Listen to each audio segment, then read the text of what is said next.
Hello friends. देखिए friends, screen पे आपको जो है कि एक बुक दिखाई दे रही होगी।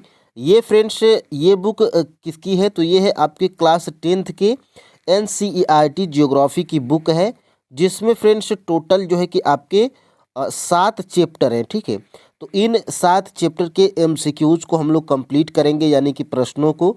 और इससे पहले फ्रेंड्स देखिएगा, टी आर ई 2.0 और टी आर ई 3.0। ठीक है, 6 to 8 में जितने भी प्रश्न इस बुक से पूछे गए थे, सबसे पहले हम लोग जो है कि उनको प्रूफ के साथ में इस बुक में देखेंगे। फिर उसके बाद जो है कि इन सातों चैप्टर के एमसीक्यूज को हम लोग कंप्लीट करेंगे। ठीक है, तो फ्रेंड्स देखिएगा यहाँ पर सबसे पहले स्क्रीन पे यहाँ पे देखिए, ये देखिए टी आर ई 2 और टी आर ई 3, 6 to 8 का एग्ज़ाम हुआ था। और टी आर ई 1 में 6 to 8 का एग्ज़ाम नहीं हुआ था। ठीक है, तो देखिए ये T R E 3.0 6 to 8 SST में जो है कि ये प्रश्न आपका पूछा गया है क्लास 10th के एनसीईआरटी जियोग्राफी से, यानी कि जिसको हम लोग कंप्लीट करने वाले। ठीक है, देखिए जियोग्राफी पहला यहाँ पे क्या है। पहला प्रश्न, भारत में ऐसा कौन सा प्रथम राज्य है जिसने सभी घरों के छत पर वर्षा जल संचयन को कानूनी रूप से अनिवार्य बना दिया है? ठीक है, तो ये देखिए क्लास 10th के एनसीईआरटी जियोग्राफी के चैप्टर नंबर 3 से, जिसका नाम क्या है, जल संसाधन, उससे ये प्रश्न आपका पूछा गया है। और फाइनल आंसर की के साथ में जो है कि इसका राइट आंसर क्या है, ऑप्शन नंबर सी है, यानी कि तमिलनाडु। ठीक है, तो आइए फ्रेंड्स इस बुक में सबसे पहले देखते हैं चैप्टर नंबर 3 में कहाँ पर दिया गया है। तो देखिएगा ये है आपका जो है कि चैप्टर नंबर 3 है। ठीक है, और उसी में यहाँ पर देखिए मैं जियोग्राफी 1 यहाँ पर जो है कि लिख दिया हूँ। देखिए, तमिलनाडु एक ऐसा राज्य है जहाँ पूरे राज्य में हर घर में छत वर्षा जल संग्रहण ढांचों का बनना आवश्यक कर दिया गया है। इस संदर्भ में दोषी व्यक्तियों पर कानूनी कार्यवाही हो सकती है।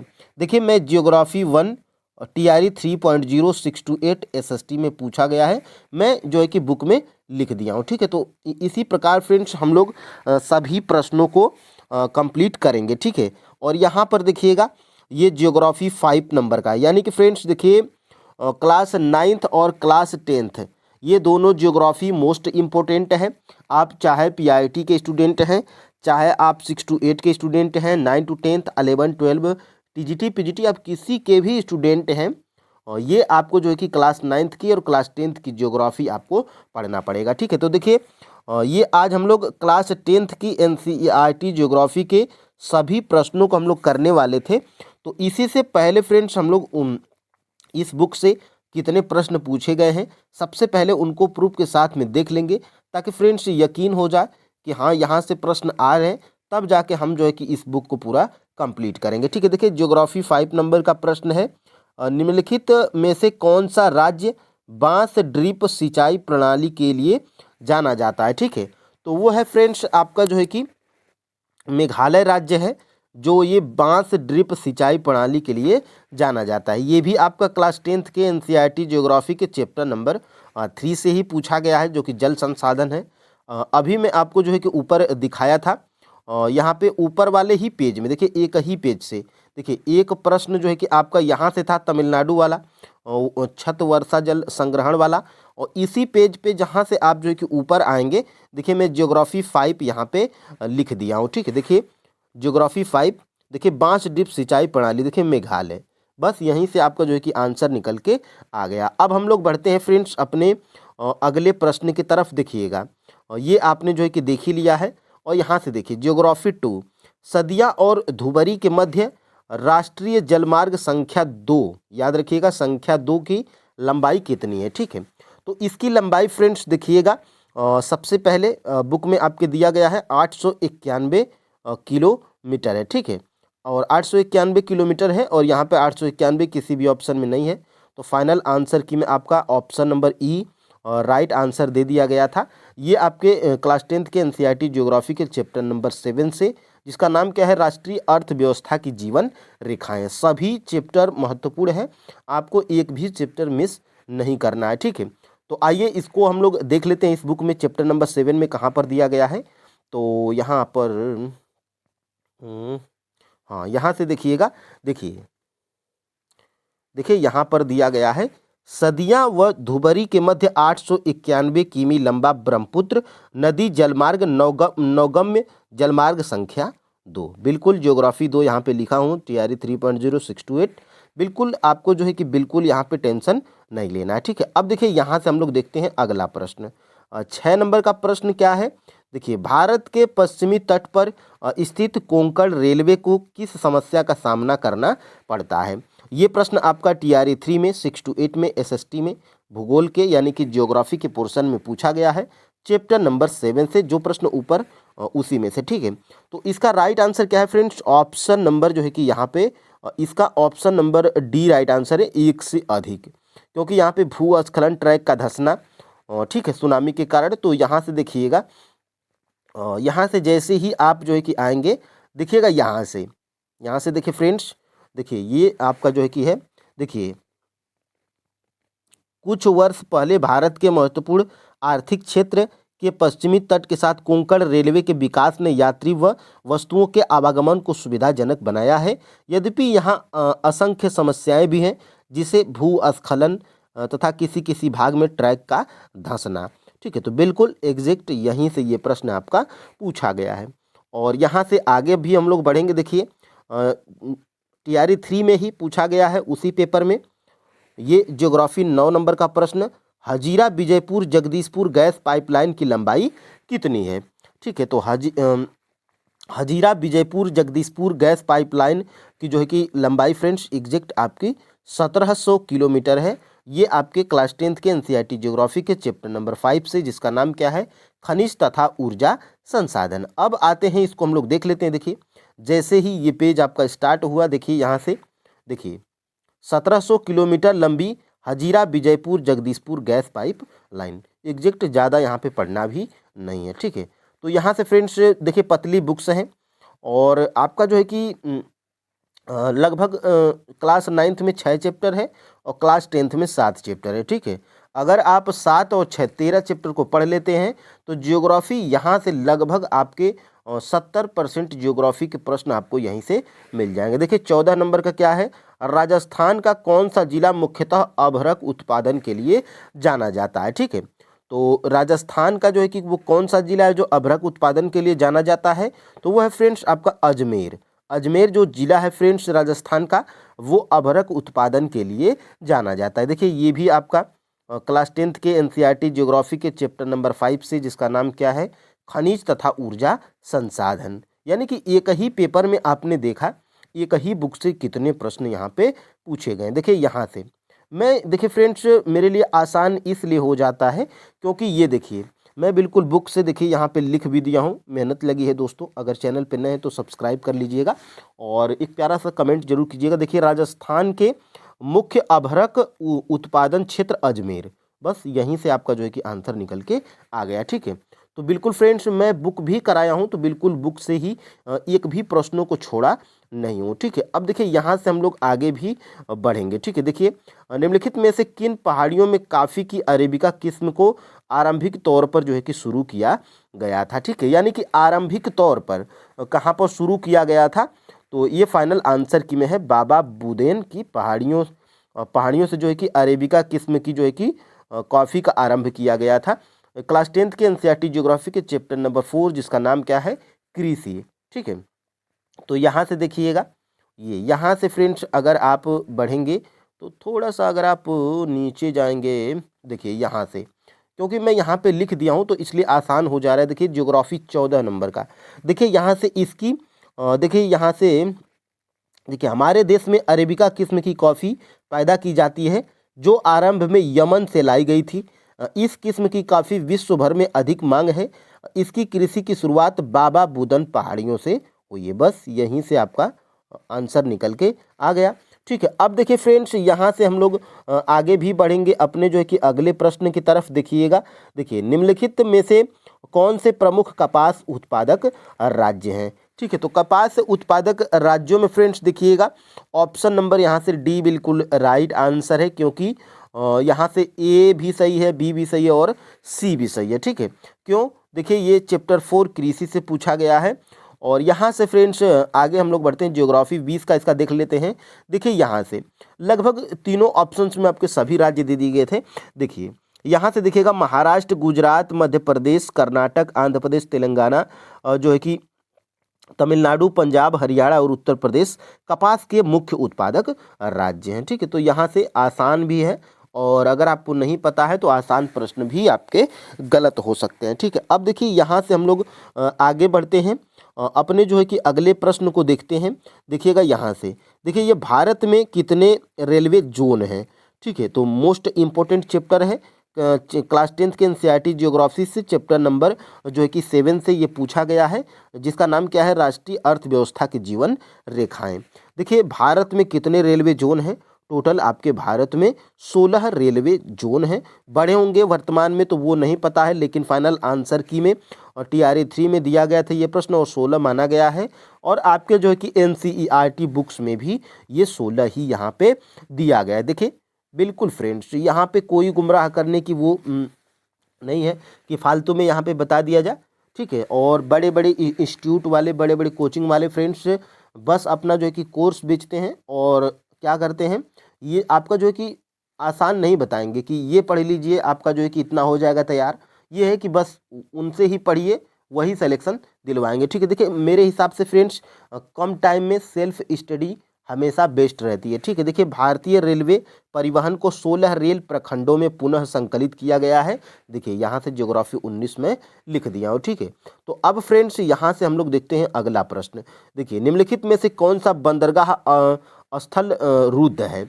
ये भी चैप्टर 7 से पूछा गया है, क्लास 10th के एनसीईआरटी ज्योग्राफी से।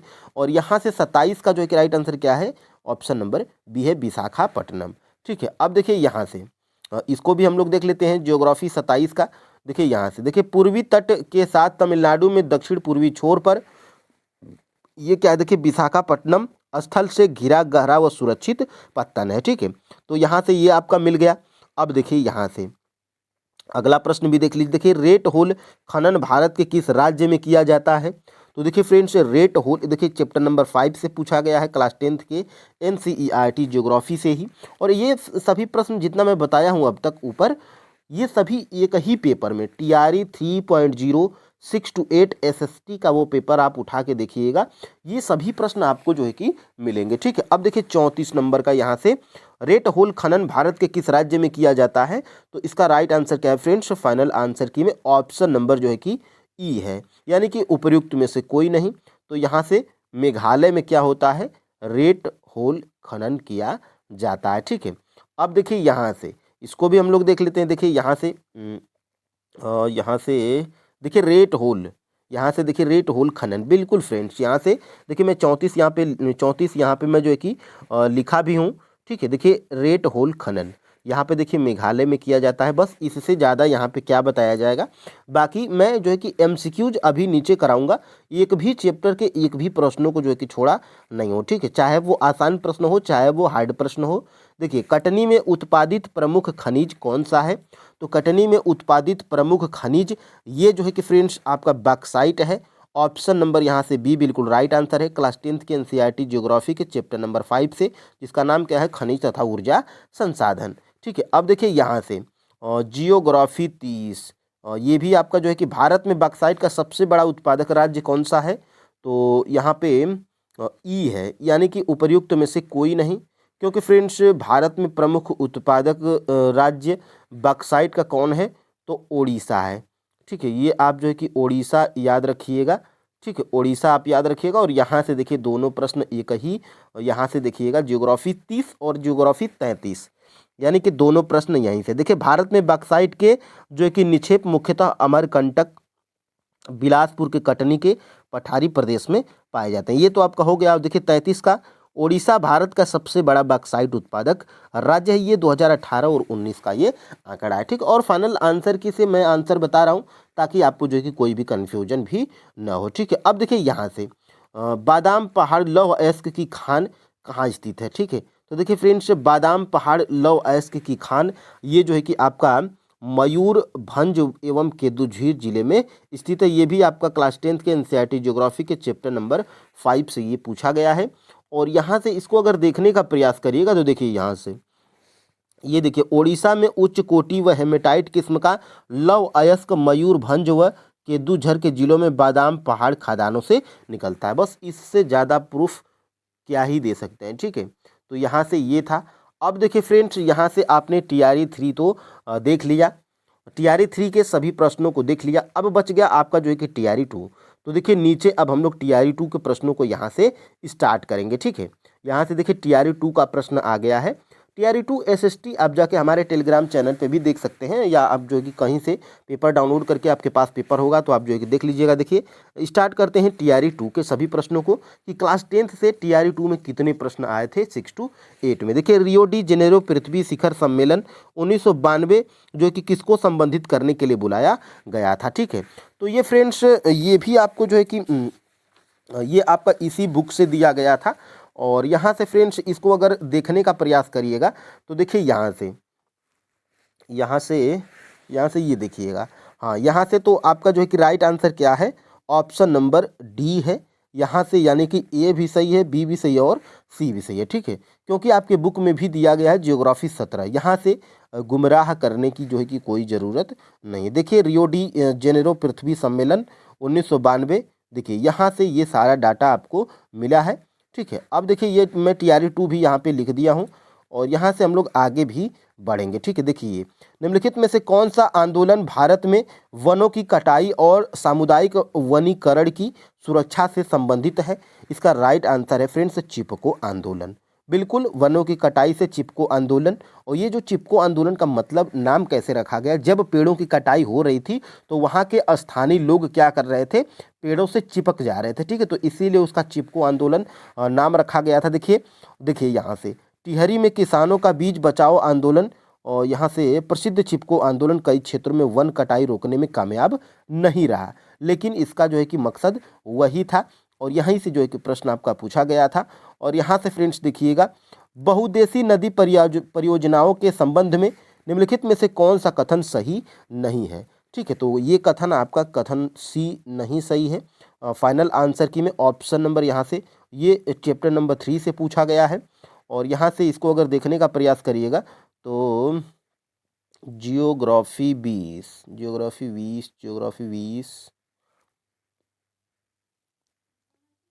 हाँ देखिए ये यहाँ से देखिएगा, ये आपका जो है कि यहाँ से पूछा गया था, ठीक है। अब देखिए यहाँ से हम लोग आगे बढ़ेंगे। देखिए गुजरात में नर्मदा नदी पर बने सरदार सरोवर बांध के लाभों में निम्नलिखित में से कौन सा राज्य समूह शामिल है, ठीक है। यानी कि नर्मदा नदी पर जो सरदार सरोवर बांध बना है जो गुजरात में है, इससे कौन कौन से जो है कि राज्य लाभान्वित होते हैं या लाभ लेते हैं या यूज करते हैं कुल मिला जुला के, ठीक है। तो यहाँ से देखिएगा option number B, Maharashtra, Madhya Pradesh, Gujarat और राजस्थान।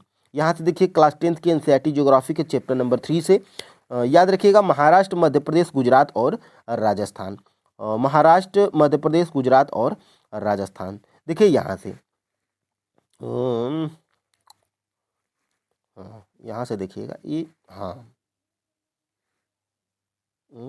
यहाँ से, हाँ ये देखिए फ्रेंड्स, यहाँ से देखिए मैं ज्योग्राफी 22 भी लिखा हूँ यहाँ पे। देखिए सरदार सरोवर बांध गुजरात में नर्मदा नदी पर बनाया गया है। यह भारत की एक बड़ी जल संसाधन परियोजना है जिससे 4 राज्य महाराष्ट्र, मध्य प्रदेश, गुजरात और राजस्थान। अब इससे बढ़िया प्रूफ क्या ही दिया जाए। और यहाँ से फ्रेंड्स आगे हम लोग बढ़ेंगे। देखिए भारत में भूतापीय ऊर्जा दोहन केंद्र कहाँ स्थित है? तो देखिए फ्रेंड्स भारत में भूतापीय ऊर्जा दोहन केंद्र ये जो है कि आपका क्लास 10 से चैप्टर नंबर 5 से पूछा गया है TRE 2 में। और यहाँ से ज्योग्राफी 28, तो इसका राइट आंसर क्या है फ्रेंड्स? ऑप्शन नंबर डी है, उपर्युक्त में से एक से अधिक, क्योंकि हिमाचल प्रदेश में, लद्दाख में, राजस्थान में, ठीक है। और यहाँ से देखिएगा यहाँ से, हाँ ज्योग्राफी 28 में यहाँ पे लिखा भी हूँ। देखिए हिमाचल प्रदेश में मणिकरण के निकट पार्वती घाटी में स्थित है तथा दूसरा लद्दाख में पूगा घाटी में स्थित है। भूतापीय ऊर्जा दोहन के लिए 2 प्रायोगिक परियोजनाएं की गई हैं, ठीक है। तो यहीं से आपका एक से अधिक राइट आंसर हो गया था। और यहाँ से फ्रेंड्स देखिएगा ये सभी प्रश्न हम लोग अभी नहीं करेंगे, नीचे अभी MCQs में ये सभी मैं प्रश्न को शामिल किया हूँ, ठीक है। अब देखिए यहाँ से हम लोग देखते हैं देखिए टीआरई 2 में ये प्रश्न आपका पूछा गया था, भारत में निम्नलिखित में से कौन से चरम स्थान पूर्व और पश्चिम गलियारे से जुड़े हैं। ठीक है, तो ज्योग्राफी 30 का right answer option number B है, सिलचर, असम, पोरबंदर, गुजरात। कौन से? तो पूर्व और पश्चिम गलियारे से जुड़े हैं। तो यहाँ पे देखिएगा मैं लिखा हूँ, यहाँ पे देखिए पूर्व और पश्चिम गलियारे से। देखिए यहाँ से देखिए ज्योग्राफी 30 में यहाँ पे लिखा हूँ, श्रीनगर को कन्याकुमारी से जोड़ता है तथा द्वितीय देखिए पूर्व पश्चिम गलियारा जो सिलचर असम तथा पोरबंदर गुजरात। अब इससे बढ़िया प्रूफ क्या ही मिलेगा। और यहाँ पे देखिएगा फ्रेंड्स, आगे हम लोग बढ़ते हैं। देखिए भारत में सर्वाधिक ज्वारी वन क्षेत्र वाले राज्य। तो देखिए फ्रेंड्स, भारत में सर्वाधिक ज्वारी वन क्षेत्र वाले राज्य ये कौन से हैं? तो पश्चिम बंगाल और गुजरात हैं। ये चैप्टर नंबर 5 से पूछा गया है क्लास 10th के एनसीईआरटी ज्योग्राफी से। तो पश्चिम बंगाल और गुजरात, यहाँ से देखिएगा पश्चिम बंगाल और गुजरात। यहाँ पे ज्योग्राफी 38 पश्चिम बंगाल और गुजरात। देखिए फ्रेंड्स, ज्वारी ऊर्जा, यहाँ से ज्वारी ऊर्जा है। और मैं यहाँ पे देखिए लिखा भी हूँ ज्योग्राफी 38। देखिए भारत में खंबात की खाड़ी, कच्छ की खाड़ी तथा पश्चिम में गुजरात और पश्चिम बंगाल में सुंदर वन क्षेत्र, गंगा के डेल्टा, ज्वारी तरंगों द्वारा ऊर्जा उत्पन्न करने की आदर्श दशाएं उपस्थित है। तो यहाँ से ये प्रश्न आपका जो है कि बनाया गया था। और देखिए फ्रेंड्स, यहाँ से लौह एवं इस्पात उद्योग के संबंध में निम्नलिखित में से कौन सा कथन सही नहीं है? तो इसमें से ये जो है कि आपका ऑप्शन नंबर बी कथन सही नहीं है। इसे प्रकाश उद्योग कहा जाता है, तो बिल्कुल ये जो है कि गलत बात है, ये सही नहीं है। ठीक है, ये चैप्टर नंबर 5 से पूछा गया है। और यहाँ से जियोग्राफी 29, देखिए निम्नलिखित में से खनिजों का कौन सा समूह गैर धात्विक श्रेणी में से संबंधित, यानी गैर धात्विक मतलब वो जो है कि धातु में नहीं आते, धातु हैं लेकिन जो है कि धातु में नहीं आते हैं। ठीक है, तो गैर धात्विक में कौन कौन से आते हैं? तो गैर धात्विक में फ्रेंड्स देखिएगा अभ्रक, चूना, संगमरमर। ठीक है, ये लौह अयस्क, तांबा, चांदी, निकेल, कोबाल्ट, प्लेटिनम, ये सभी जो है कि आपके धात्विक में आते हैं। और गैर धात्विक में आपके अभ्रक, चूना पत्थर और संगमरमर, यानी कि ऑप्शन नंबर यहाँ से बी बिल्कुल राइट आंसर हो जाएगा। चैप्टर नंबर 5 से पूछा गया है। और यहाँ से देखिएगा ये आपका जो है कि यहाँ से आपका जो है कि हो ही गया है, और यहाँ से ये भी आपका जो है कि हो ही गया है। और यहाँ से देखिए निम्नलिखित में से कौन सा राज्य भारत में पाइराइट का सबसे बड़ा उत्पादक है? तो पाइराइट का जो है कि सबसे बड़ा उत्पादक जो है कि आपका फ्रेंड्स बिहार राज्य है। Option number B, chapter number 5 से ये प्रश्न आपका पूछा गया है। और यहाँ से देखिएगा झूम खेती के संदर्भ में निम्नलिखित में से जो है कि कौन सा सुमेलित है? ठीक है, तो यहाँ से फ्रेंड्स देखिएगा निम्नलिखित में से झूम खेती के संदर्भ में निम्नलिखित में से कौन सा सही मेल है? जियोग्राफी 24, जियोग्राफी 24 का जो है कि राइट आंसर फ्रेंड्स देखिए मिल्पा, मध्य अमेरिका। ये जो है कि क्या है? मिल्पा, मध्य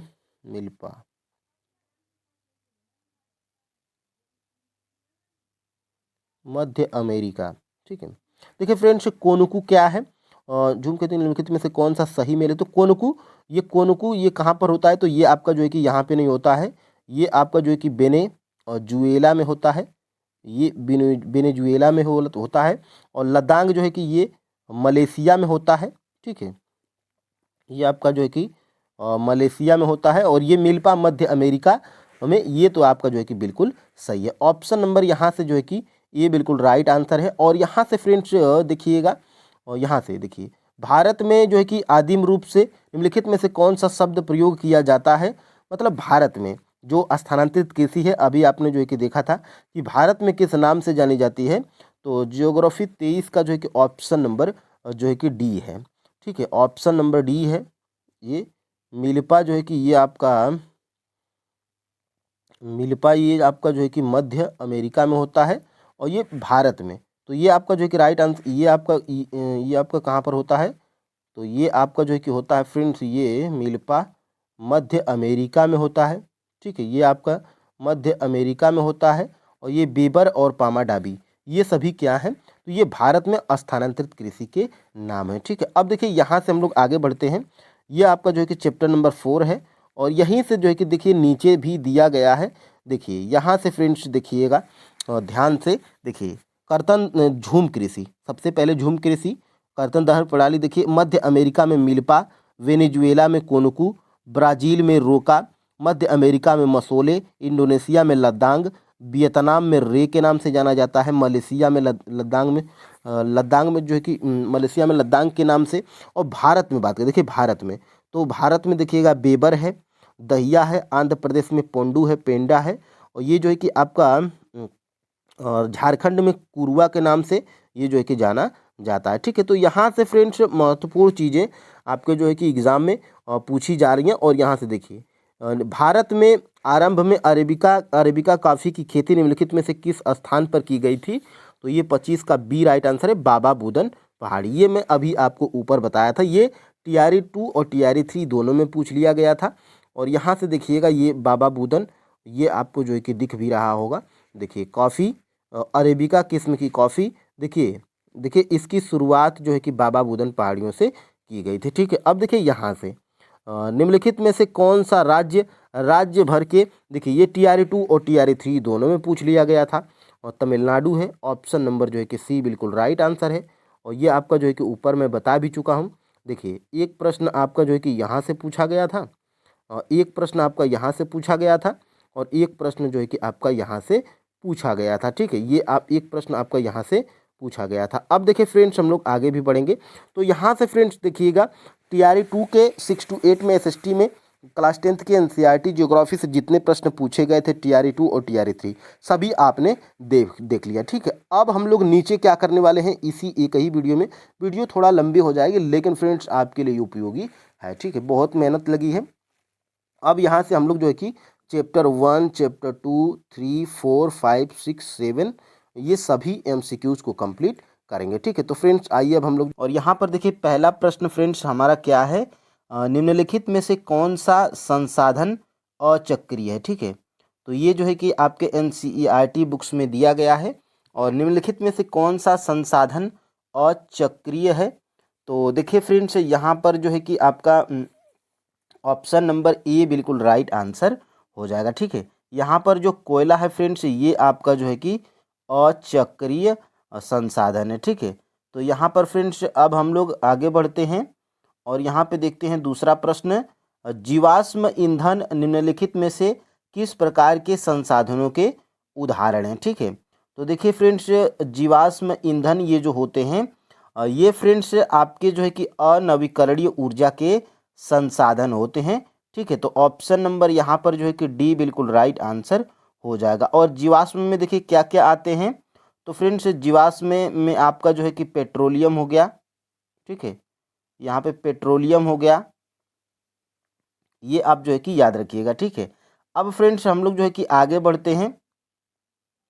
भारत ने किस पंचवर्षीय योजना से संसाधन योजना के लक्ष्यों को प्राप्त करने के लिए ठोस प्रयास किए थे? यानी कि भारत जो है कि किस पंचवर्षीय योजना से संसाधन योजना के लक्ष्यों को प्राप्त करने के लिए ठोस प्रयास किए हैं? ठीक है, तो ये जो है कि आपकी फ्रेंड्स पहली पंचवर्षीय योजना से जो है कि भारत ने संसाधन योजना के लक्ष्यों को प्राप्त करने के लिए ठोस प्रयास किए थे। ठीक है, तो ऑप्शन नंबर यहाँ से ए बिल्कुल राइट आंसर हो जाएगा। ठीक है, अब हम लोग आगे बढ़ते हैं, और देखिए जीवन की निरंतर गुणवत्ता और वैश्विक शांति के लिए क्या आवश्यक है? ठीक है, तो देखिए यहाँ पर जो है कि आपका संसाधनों का समान वितरण, ये संसाधनों का समान वितरण फ्रेंड्स जीवन की निरंतर गुणवत्ता और वैश्विक शांति के लिए आवश्यक है। ठीक है, तो ऑप्शन नंबर यहाँ से डी बिल्कुल राइट आंसर हो जाएगा। अब यहाँ से देखते हैं हम लोग, देखिए भूमंडलीय तापन और पर्यावरण प्रदूषण जैसे वैश्विक पारिस्थितिक संकटों के पीछे मुख्य कारण क्या है? ठीक है, तो ये है फ्रेंड्स आपका जो है कि संसाधनों का अंधाधुंध शोषण। यहाँ पे फ्रेंड्स आपका ऑप्शन नंबर जो है कि सी बिल्कुल राइट आंसर हो जाएगा। ठीक है, और फ्रेंड्स अगर आप कोई भी एग्ज़ाम देते हैं ये क्लास आपको जो है कि हेल्प करेगी। ठीक है, अगर आप फ्रेंड्स रेलवे ग्रुप डी के एग्ज़ाम्स की तैयारी कर रहे हैं, या तो फ्रेंड्स आप जो है कि बिहार एस्टेट की तैयारी कर रहे हैं, ठीक है बिहार एस्टेट की तैयारी कर रहे हैं, या बीपीएससी टीआरई की तैयारी कर रहे हैं, आप जो है कि कोई भी एग्ज़ाम्स की तैयारी करते हैं जहाँ पर जियोग्राफी पूछी जाती है, तो फ्रेंड्स ये क्लास आपके लिए महत्वपूर्ण है। ठीक है, देखिए यहाँ पे भूमंडलीय तापन और पर्यावरण प्रदूषण जैसे वैश्विक पारिस्थितिक संकटों के पीछे मुख्य कारण क्या है? तो यहाँ पर फ्रेंड्स संसाधनों का अंधाधुंध शोषण। ठीक है, तो यहाँ पे ऑप्शन नंबर जो है कि सी बिल्कुल राइट आंसर हो जाएगा।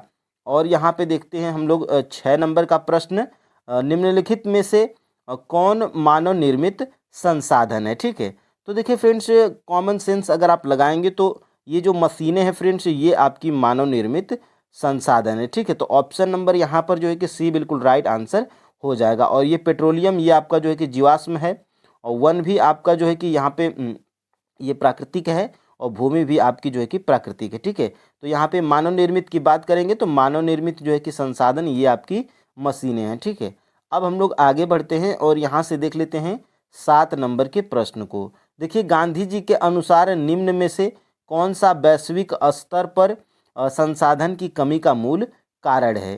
ठीक है, तो गांधी जी ये जो है कि अपना मत दिए थे फ्रेंड्स। देखिए यहाँ पे ऑप्शन नंबर सी बिल्कुल राइट आंसर है। लालची और स्वार्थी व्यक्ति तथा आधुनिक प्रौद्योगिकी की शोषणात्मक प्रवृत्ति, ये जो है कि गांधी जी का मत है। और ये जो है कि आपके क्लास 10th के NCERT ज्योग्राफी के चैप्टर नंबर 1 में ये जो है कि दिया गया है। ठीक है, अब हम लोग यहाँ से आगे बढ़ते हैं। देखिए भारत में इनमें से किस क्षेत्र में खनिजों और जीवाश्म ईंधन के समृद्ध भंडार हैं? ठीक है, तो देखिए फ्रेंड्स भारत में जो है कि इनमें से पठार में फ्रेंड्स खनिजों और जीवाश्म ईंधन के समृद्ध भंडार हैं। ठीक है, तो ऑप्शन नंबर यहाँ से सी बिल्कुल राइट आंसर हो जाएगा। अब यहाँ से आगे बढ़ते हैं और यहाँ से देखते हैं हमारे देश में जंगलों और वनों के लिए कितना वांछित क्षेत्र है? ठीक है, तो देखिए फ्रेंड्स हमारे देश की बात करेंगे तो 33% जो है कि वनों के लिए वांछित क्षेत्र है। ठीक है, तो ऑप्शन नंबर यहाँ से डी बिल्कुल राइट आंसर हो जाएगा। ठीक है, और ये जो है कि राष्ट्रीय वन नीति 1952 के तहत जो है कि ये आपका 33% वांछित क्षेत्र है। ठीक है, तो याद रखिएगा।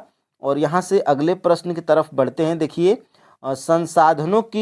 संसाधनों को उनकी उत्पत्ति के आधार पर कैसे वर्गीकृत किया जा सकता है? ठीक है, तो देखिए संसाधनों को उनकी उत्पत्ति के आधार पर जो है कि ये फ्रेंड्स आपका जैविक एवं अजैविक, ये आपका जो है कि उत्पत्ति के आधार पर है।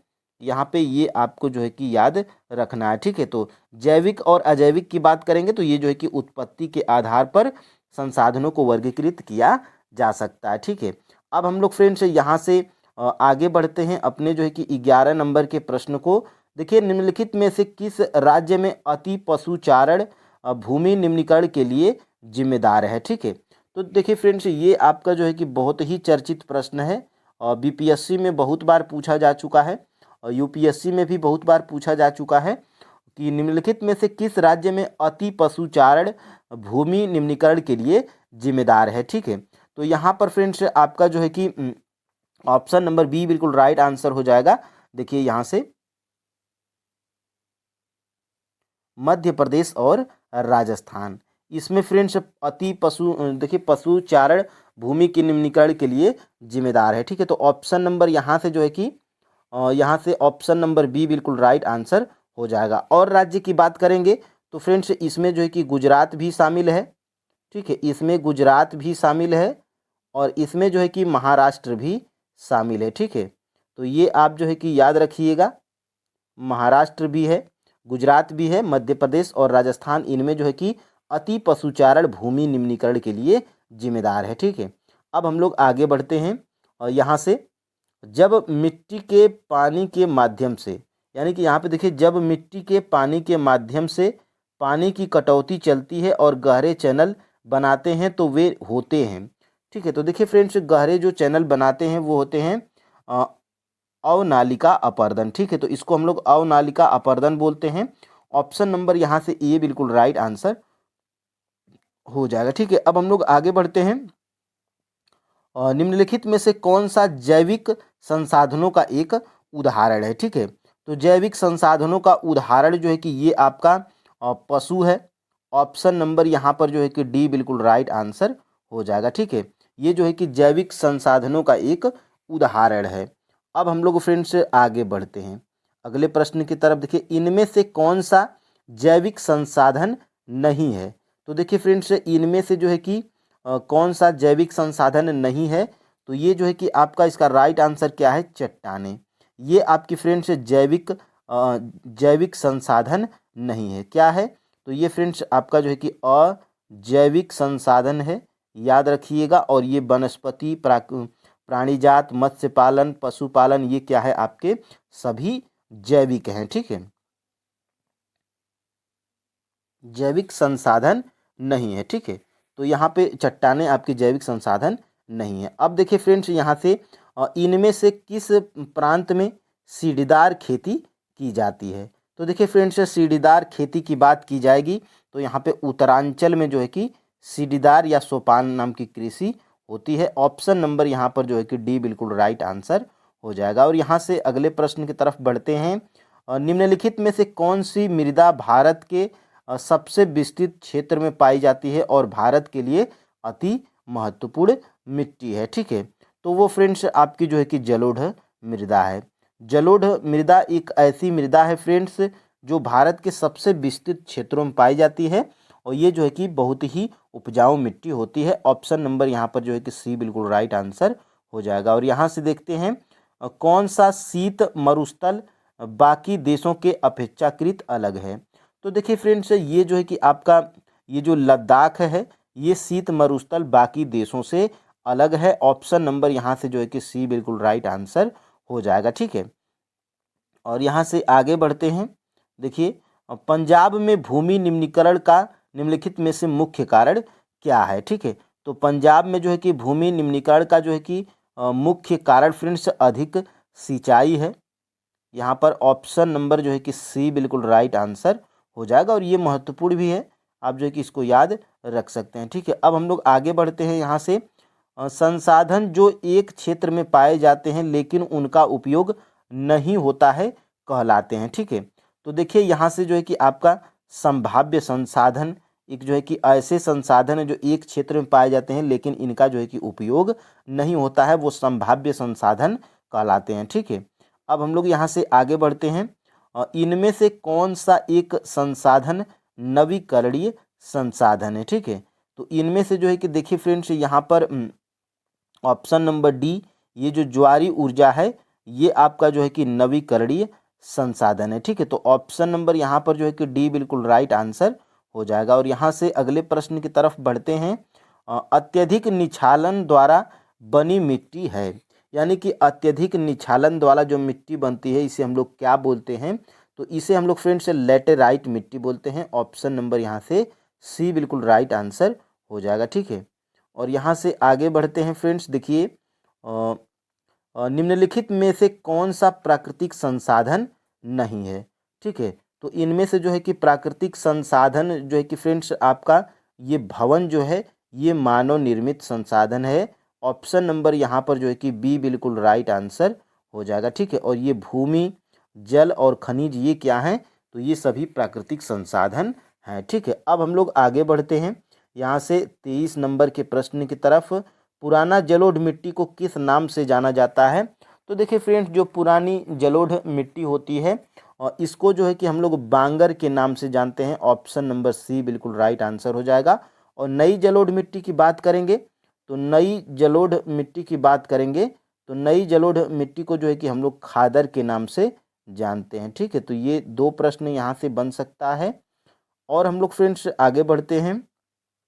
काली मिट्टी को किन नामों से जाना जाता है। ठीक है, तो काली मिट्टी को जो है कि इसको फ्रेंड्स आपका यहाँ से रेगर या काली या कपास मृदा के नाम से जाना जाता है। ये जो है कि आपका ऑप्शन नंबर सी बिल्कुल राइट आंसर हो जाएगा, ए और बी दोनों। ठीक है, तो ए और बी जो है कि दोनों यहाँ पर सही है। काली मृदा को रेगर के नाम से या कपास मृदा के नाम से जानते हैं। ठीक है, अब हम लोग यहाँ से आगे बढ़ते हैं। मरुस्थलीय मृदा कैसी होती है। ठीक है, तो देखिए फ्रेंड्स, ये जो मरुस्थलीय मृदा होती है ये आपकी रेतीली या लवणी होती है। ठीक है, तो ऑप्शन नंबर यहाँ से ए बिल्कुल राइट आंसर हो जाएगा। ठीक है, और फ्रेंड्स अब हम लोग यहाँ से चैप्टर नंबर आपका ये 1 कंप्लीट होता है। और इसमें देखिए क्या दिया गया है प्रश्न में कि पंजाब में भूमि निम्नीकरण का निम्नलिखित में से मुख्य कारण क्या है, तो अधिक सिंचाई, ऊपर आप लोग कर चुके हैं। निम्नलिखित में से किस प्रांत में सीढ़ीदार सोपानी खेती की जाती है, तो ये जो है कि उत्तराखंड में, जिसको जो है कि बाद में इसका नाम चेंज करके उत्तरांचल कर दिया गया था। ठीक है, और यहाँ से इनमें से किस राज्य में काली मृदा मुख्य रूप से पाई जाती है, तो महाराष्ट्र में। ठीक है, महाराष्ट्र में, और यहाँ पे मध्य प्रदेश, छत्तीसगढ़, सौराष्ट्र और मलवा, ये आप जो है कि याद रखिएगा। और यहाँ से फ्रेंड्स आपका स्टार्ट होता है चैप्टर नंबर 2। ठीक है, तो देखिए यहाँ से 9 नवंबर 2000 को उत्तरांचल राज्य भारत का 27वां राज्य उत्तर प्रदेश से अलग करके बनाया गया था, और जनवरी 2007 में नए राज्य ने अपना नाम बदलकर उत्तराखंड कर दिया था। ठीक है, तो ये उत्तरांचल ऊपर जो आपको दिख रहा था यहाँ पे, ये आपको क्लियर हो गया। ठीक है, अब फ्रेंड्स हम लोग जो है कि चैप्टर नंबर जो है कि 2 के एमसीक्यूज को कंप्लीट करेंगे। ठीक है, चैप्टर 1 जो है कि जितने महत्वपूर्ण जो है कि प्रश्न थे वो आपके हो गए हैं। अब चैप्टर नंबर 1, ये चैप्टर नंबर यहाँ पे हम लोग 2 को कंप्लीट करेंगे। ठीक है, तो देखिए सुंदरवन राष्ट्रीय पार्क किस राज्य में स्थित है। ठीक है, तो ये जो फ्रेंड्स आपका सुंदरवन राष्ट्रीय पार्क है, ये आपका जो है कि पश्चिम बंगाल में है। ऑप्शन नंबर यहाँ से ए बिल्कुल राइट आंसर हो जाएगा। ठीक है, और यहाँ से अगले प्रश्न की तरफ बढ़ते हैं। देखिए सरिस्का वन्य जीव अभ्यारण्य किस राज्य में स्थित है। ठीक है, ठीक है, तो देखिए सरिस्का वन्य जीव अभ्यारण्य ये जो है कि आपका राजस्थान राज्य में स्थित है। ऑप्शन नंबर जो है कि ए बिल्कुल राइट आंसर हो जाएगा। और यहाँ से अगला प्रश्न देखते हैं, चिपको आंदोलन का मुख्य उद्देश्य क्या था। तो देखिए फ्रेंड्स, चिपको आंदोलन का जो है कि मुख्य उद्देश्य जो है कि वन संरक्षण था, जिसमें पेड़ों को काटने से जो है कि बचाना था। ठीक है, तो ऑप्शन नंबर यहाँ पर जो है कि डी बिल्कुल राइट आंसर हो जाएगा। और यहाँ से अगले प्रश्न की तरफ बढ़ेंगे, तो देखिए रियो डी जेनेरो पृथ्वी सम्मेलन जो है कि कब हुआ था, यहाँ पे कब है। ठीक है, रियो डी जेनेरो पृथ्वी सम्मेलन कब हुआ था, तो ये फ्रेंड्स आपका जो है कि हुआ था जून 1992 में। ठीक है, ऑप्शन नंबर यहाँ से जो है कि डी बिल्कुल राइट आंसर हो जाएगा। और ये जो रियो डी जेनेरो पृथ्वी सम्मेलन था, ये जो है कि ब्राज़ील में हुआ था। ठीक है, ये आपका जो है कि ब्राज़ील में हुआ था, ये आप याद रखिएगा। ठीक है, अब हम लोग यहाँ से आगे बढ़ते हैं।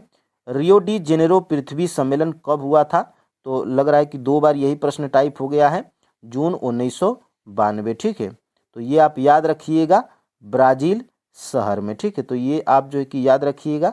और यहाँ से फ्रेंड्स आगे बढ़ते हैं। यहाँ पे निम्नलिखित में से किस वर्ष में बाघ परियोजना, निम्नलिखित में से किस वर्ष में बाघ परियोजना शुरू किया गया था। ठीक है, तो यहाँ पर फ्रेंड्स यहाँ पे 1973 में। ठीक है, 1973 में जो है कि बाघ परियोजना, ऑप्शन नंबर बी यहाँ पे राइट आंसर हो जाएगा, शुरू किया गया था। ठीक है, अब हम लोग फ्रेंड्स यहाँ से आगे बढ़ते हैं।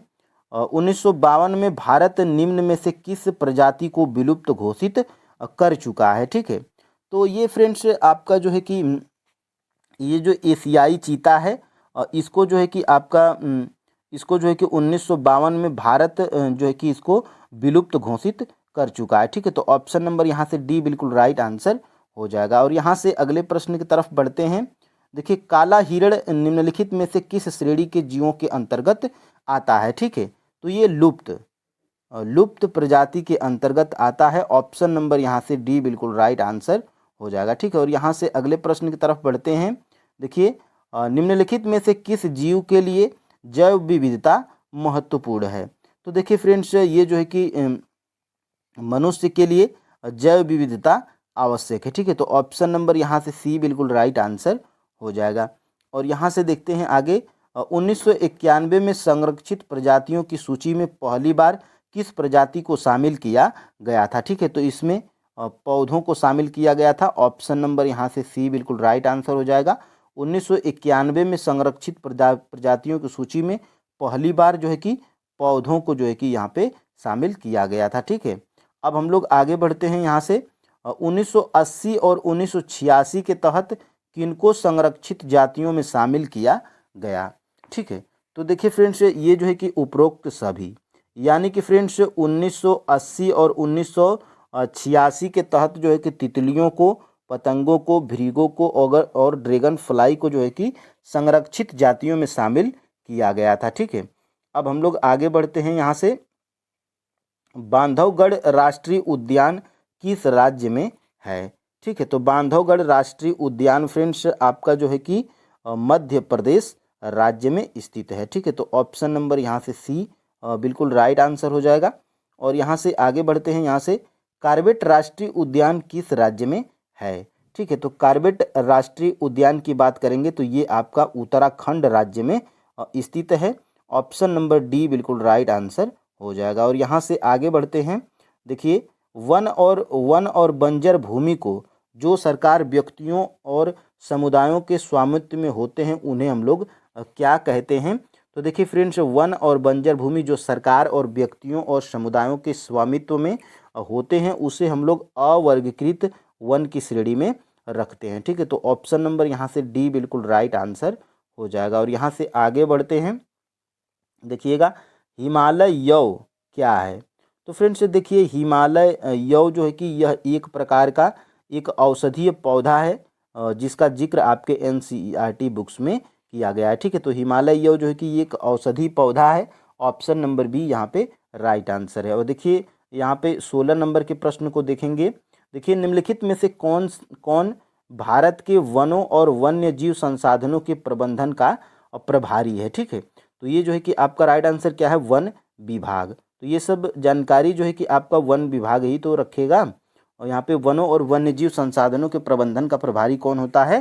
तो वन विभाग होता है। ठीक है, अब हम लोग यहाँ से अगले प्रश्न की तरफ बढ़ते हैं। देखिए, विभिन्न प्रकार के पौधों और प्रणालियों को विभिन्न प्राणियों में निर्धारित कौन सी एजेंसी करती है? ठीक है, तो ये फ्रेंड्स आपकी जो है कि एजेंसी कौन सी है? तो ये जो है कि आपकी IUCN यानी कि अंतर्राष्ट्रीय प्राकृतिक संरक्षण और प्राकृतिक संसाधन संरक्षण संघ, जिसको हम लोग शार्ट में क्या बोलते हैं? IUCN। ठीक है, तो ये जो है कि ये आपकी एजेंसी विभिन्न प्रकार के पौधों और प्राणियों को जो है कि निर्धारण करती है। ठीक है, तो ऑप्शन नंबर यहाँ से बी बिल्कुल राइट आंसर हो जाएगा। और यहाँ से आगे हम लोग बढ़ते हैं।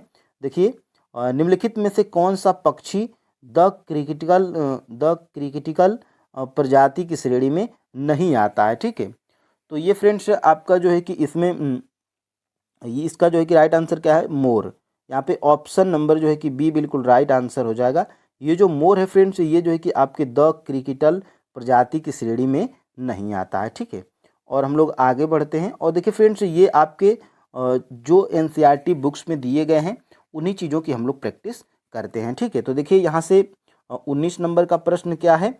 19 नंबर का फ्रेंड्स प्रश्न ये है कि निम्नलिखित में से कौन स्थानिक जाति का उदाहरण है? ठीक है, तो स्थानिक जाति का उदाहरण की बात करेंगे तो ये फ्रेंड्स आपकी जो है कि निकोबारी कबूतर, ये क्या है? स्थानिक जाति का उदाहरण है। ठीक है, तो ऑप्शन नंबर यहाँ पे बी बिल्कुल राइट आंसर हो जाएगा। और यहाँ से आगे बढ़ते हैं। उड़ीसा और बिहार की जनजातियाँ शादी के दौरान किस वृक्ष की पूजा करती हैं? ये आपके टीआरई के एग्जाम्स में ही पूछ लिया गया था। कौन? टीआरई 1 में ही। ठीक है, PRT में। इसलिए फ्रेंड्स कुछ प्रश्न इसमें महत्वपूर्ण, यहाँ पे बहुत ज़्यादा महत्वपूर्ण हैं। और यहाँ से देखिएगा, उड़ीसा और बिहार की जनजातियाँ शादी के दौरान किस वृक्ष की पूजा करती हैं? तो ये इमली और आम की पूजा करती हैं। ऑप्शन नंबर यहाँ से ए बिल्कुल राइट आंसर हो जाएगा। ठीक है, और यहाँ से आगे बढ़ते हैं। यहाँ से देखिएगा, बीज बचाओ आंदोलन क्या था? ठीक है, तो देखिए फ्रेंड्स, बीज बचाओ आंदोलन आपके टिहरी के किसानों द्वारा बिना रासायनिक खाद के फसलों का उत्पादन, ये बीज बचाओ आंदोलन यही था। ठीक है, तो ऑप्शन नंबर फ्रेंड्स यहाँ से जो है कि बी बिल्कुल राइट आंसर हो जाएगा। और यहाँ से आगे बढ़ते हैं।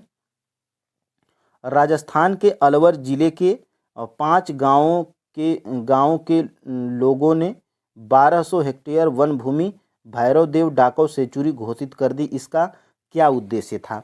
तो फ्रेंड्स ये देखिए, राजस्थान के अलवर जिले के 5 गाँवों के लोगों ने 1200 हेक्टेयर भूमि को वन भूमि भैरव देव डाकौ सेंचुरी घोषित इसलिए कर दिया था क्योंकि फ्रेंड्स यहाँ पर जो है कि शिकार पर रोक और बाहरी लोगों की घुसपैठ से वन्य जीव को बचाना उद्देश्य था। ठीक है, तो ऑप्शन नंबर यहाँ से सी बिल्कुल राइट आंसर हो जाएगा। ठीक है, और यहाँ पे हम लोग आगे बढ़ते हैं।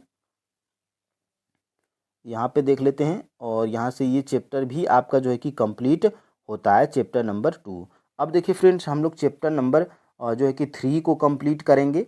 और यहाँ से फ्रेंड्स देखिएगा पहला प्रश्न हमारा क्या है, निम्नलिखित में से कौन सी बहुउद्देशीय परियोजना सतलुज ब्यास नदी बेसिन में पाई जाती है। ठीक है, तो ये फ्रेंड्स आपकी जो है कि भाखड़ा नांगल ये जो परियोजना है ये आपके सतलुज ब्यास नदी बेसिन में पाई जाती है। ठीक है, तो ऑप्शन नंबर यहाँ से जो है कि सी बिल्कुल राइट आंसर हो जाएगा। ठीक है, और यहाँ से अपने दूसरे प्रश्न की तरफ बढ़ते हैं। निम्नलिखित में से किस नदी पर हीराकुंड बांध का निर्माण किया गया है। तो देखिए फ्रेंड्स, हीराकुंड बांध का निर्माण जो है कि आपके महानदी पर किया गया है। ऑप्शन नंबर जो है कि सी बिल्कुल राइट आंसर हो जाएगा। ठीक है, और यहाँ से आगे बढ़ते हैं। राजस्थान में छत वर्षा जल संग्रहण को कहा जाता है। ठीक है, तो इसको फ्रेंड्स कहा जाता है टांका। टांका के नाम से जो है कि राजस्थान में जो छत वर्षा जल संग्रहण को क्या बोला जाता है, तो जो है कि यहाँ पे टांका के नाम से जाना जाता है। ठीक है, तो ऑप्शन नंबर यहाँ से सी बिल्कुल राइट आंसर है। और यहाँ से देखिएगा, निम्नलिखित में से किस राज्य में बांस ड्रिप सिंचाई प्रणाली प्रचलित है। ठीक है, तो बांस ड्रिप सिंचाई प्रणाली फ्रेंड्स ये आपके जो है कि कहाँ पर, तो ऑप्शन नंबर डी मेघालय में। ठीक है, मेघालय में जो है कि बांस ड्रिप सिंचाई प्रणाली प्रचलित है। ऑप्शन नंबर यहाँ पर डी बिल्कुल राइट आंसर है। और ये प्रश्न आपके जो है कि TRE 3.0628 SST में ये प्रश्न आपका पूछा गया था। ठीक है, और यहाँ से आगे हम लोग बढ़ते हैं। इनमें से किस नदी पर बहुउद्देशीय नदी परियोजना नहीं है, यानी कि इनमें से कौन सी नदी है जिस पर एक भी बहुउद्देशीय नदी परियोजना नहीं है। तो फ्रेंड्स वो आपकी जो है कि यमुना नदी है। ठीक है, यमुना नदी पर जो है कि कोई भी बहुउद्देशीय नदी परियोजना नहीं बनी है। ऑप्शन नंबर यहाँ से डी बिल्कुल राइट आंसर हो जाएगा। ठीक है, और देखिए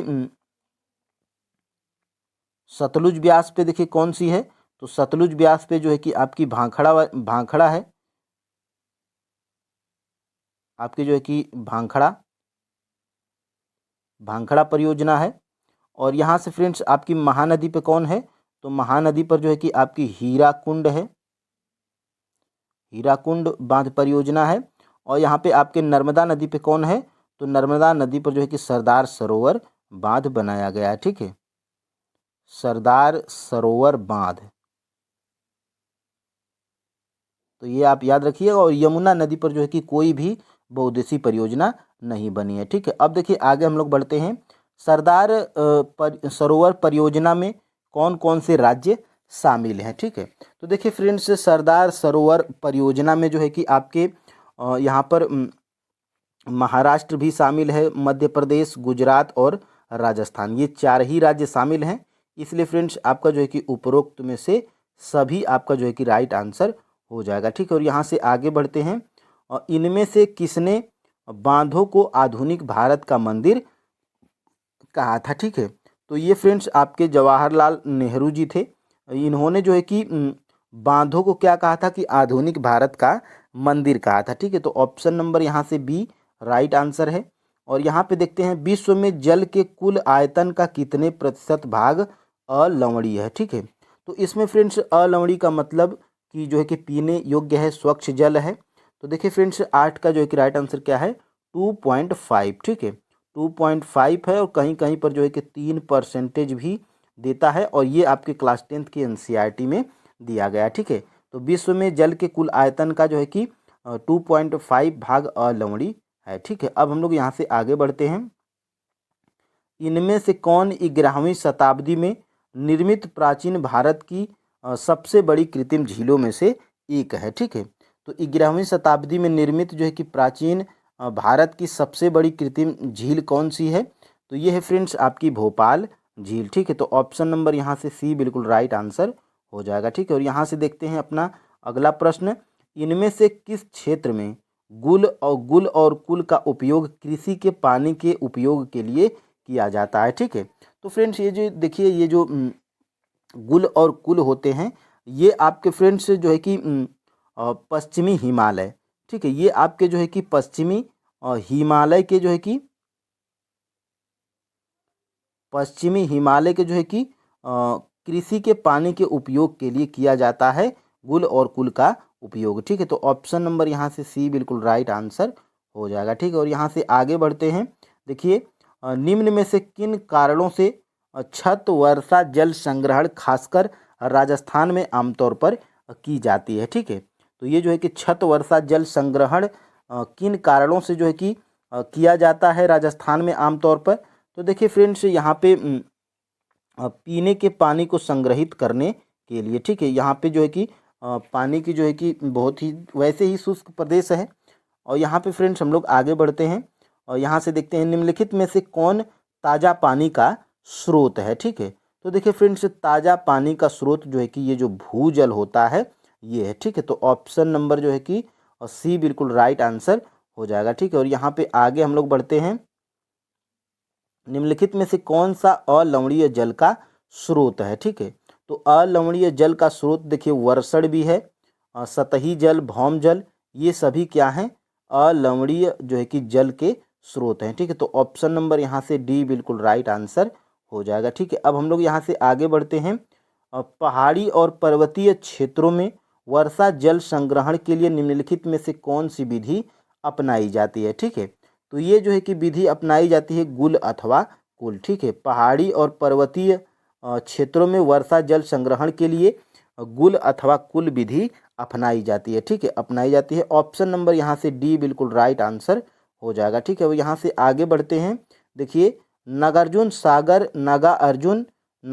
सागर बांध किस नदी पर स्थित है। ठीक है, तो देखिए फ्रेंड्स, नागार्जुन सागर बांध जो है कि ये आपके कृष्णा नदी पर स्थित है। ठीक है, तो ऑप्शन नंबर यहाँ से जो है कि सी बिल्कुल राइट आंसर हो जाएगा। और यहाँ से आगे बढ़ते हैं, देखिए इनमें से कौन सा बांधों का प्रतिकूल प्रभाव नहीं है। ठीक है, तो ये फ्रेंड्स बांधों का जो है कि प्रतिकूल प्रभाव जो है कि बाढ़ नियंत्रण नहीं है। ठीक है, तो ऑप्शन नंबर यहाँ से जो है कि डी बिल्कुल राइट आंसर हो जाएगा। और यहाँ से आगे हम लोग बढ़ते हैं, निम्नलिखित में से कौन सा पर्यावरणीय नुकसान बहुउद्देशीय परियोजनाओं के कारण नहीं होता है। ठीक है, तो देखिए फ्रेंड्स, बहुउद्देशीय परियोजनाओं के कारण जो है कि कौन सा पर्यावरणीय नुकसान नहीं होता है, तो ज्वालामुखी गतिविधि ये जो है कि आपके बहुउद्देशीय परियोजनाओं के कारण नहीं होता है। ठीक है, तो ऑप्शन नंबर यहाँ पर जो है कि डी बिल्कुल राइट आंसर हो जाएगा। और यहाँ से फ्रेंड्स हम लोग आगे बढ़ते हैं, इनमें से कौन सी जलीय कृतियाँ प्राचीन काल की विशेषता नहीं है। ठीक है, तो फ्रेंड्स इनमें से जो है कि ये आपके बहुउद्देशीय नदी घाटी परियोजनाएं ये क्या हैं, तो ये प्राचीन काल की विशेषता नहीं है। ठीक है, और ये जो है कि पत्थर के मलबे से बने बांध, जलाशय या झीलें, तटबंध या नहरें, ये सभी क्या हैं, तो ये आपकी प्राचीन काल की विशेषताएं हैं। ठीक है, अब हम लोग फ्रेंड्स आगे बढ़ते हैं, यहाँ से निम्नलिखित में से कौन आज भारत में उत्पादित कुल बिजली का 22% है। ठीक है, तो देखिए फ्रेंड्स, यहाँ से जो है कि आपका जल विद्युत से जो है कि हमारे भारत में 22% जो है कि बिजली पैदा होती है। ठीक है, तो ऑप्शन नंबर यहाँ से जो है कि बी बिल्कुल राइट आंसर हो जाएगा। ठीक है, और यहाँ से आगे हम लोग बढ़ते हैं, जल प्रदूषण के कारण निम्न में से कौन सी समस्या उत्पन्न होती है। ठीक है, तो देखिए फ्रेंड्स, जब जल हमारा प्रदूषित हो जाएगा तो इससे हमें जो है कि कौन सी समस्या उत्पन्न होगी, तो इससे फ्रेंड्स जो है कि हमें जल जनित जितनी भी बीमारियां होती हैं इनका जो है कि हमें सामना करना पड़ेगा। ठीक है, तो ऑप्शन नंबर यहाँ से जो है कि बी बिल्कुल राइट आंसर हो जाएगा। ठीक है, अब हम लोग आगे बढ़ते हैं, वह कौन सा राज्य है जिसने अपने पूरे राज्य में हर घर में छत वर्षा जल संग्रहण ढांचों का बनना आवश्यक कर दिया है और ऐसा न करने पर कानूनी कार्रवाई करता है। ठीक है, तो फ्रेंड्स वो जो है कि आपका तमिलनाडु राज्य है, जो अपने जो है कि सभी को कानूनी रूप से अनिवार्य कर दिया है छत वर्षा जल संग्रहण ढांचों का बनना। ठीक है, अगर ऐसा कोई नहीं करते हुए पाया जाता है वहाँ पर, तो उनको जो है कि कानूनी कार्रवाई उन पर हो सकती है। ठीक है, और ये जो है कि आपके TRA 3.0 6 to 8 SST में ये प्रश्न आपका पूछ लिया गया था, तो ये महत्वपूर्ण है फ्रेंड्स।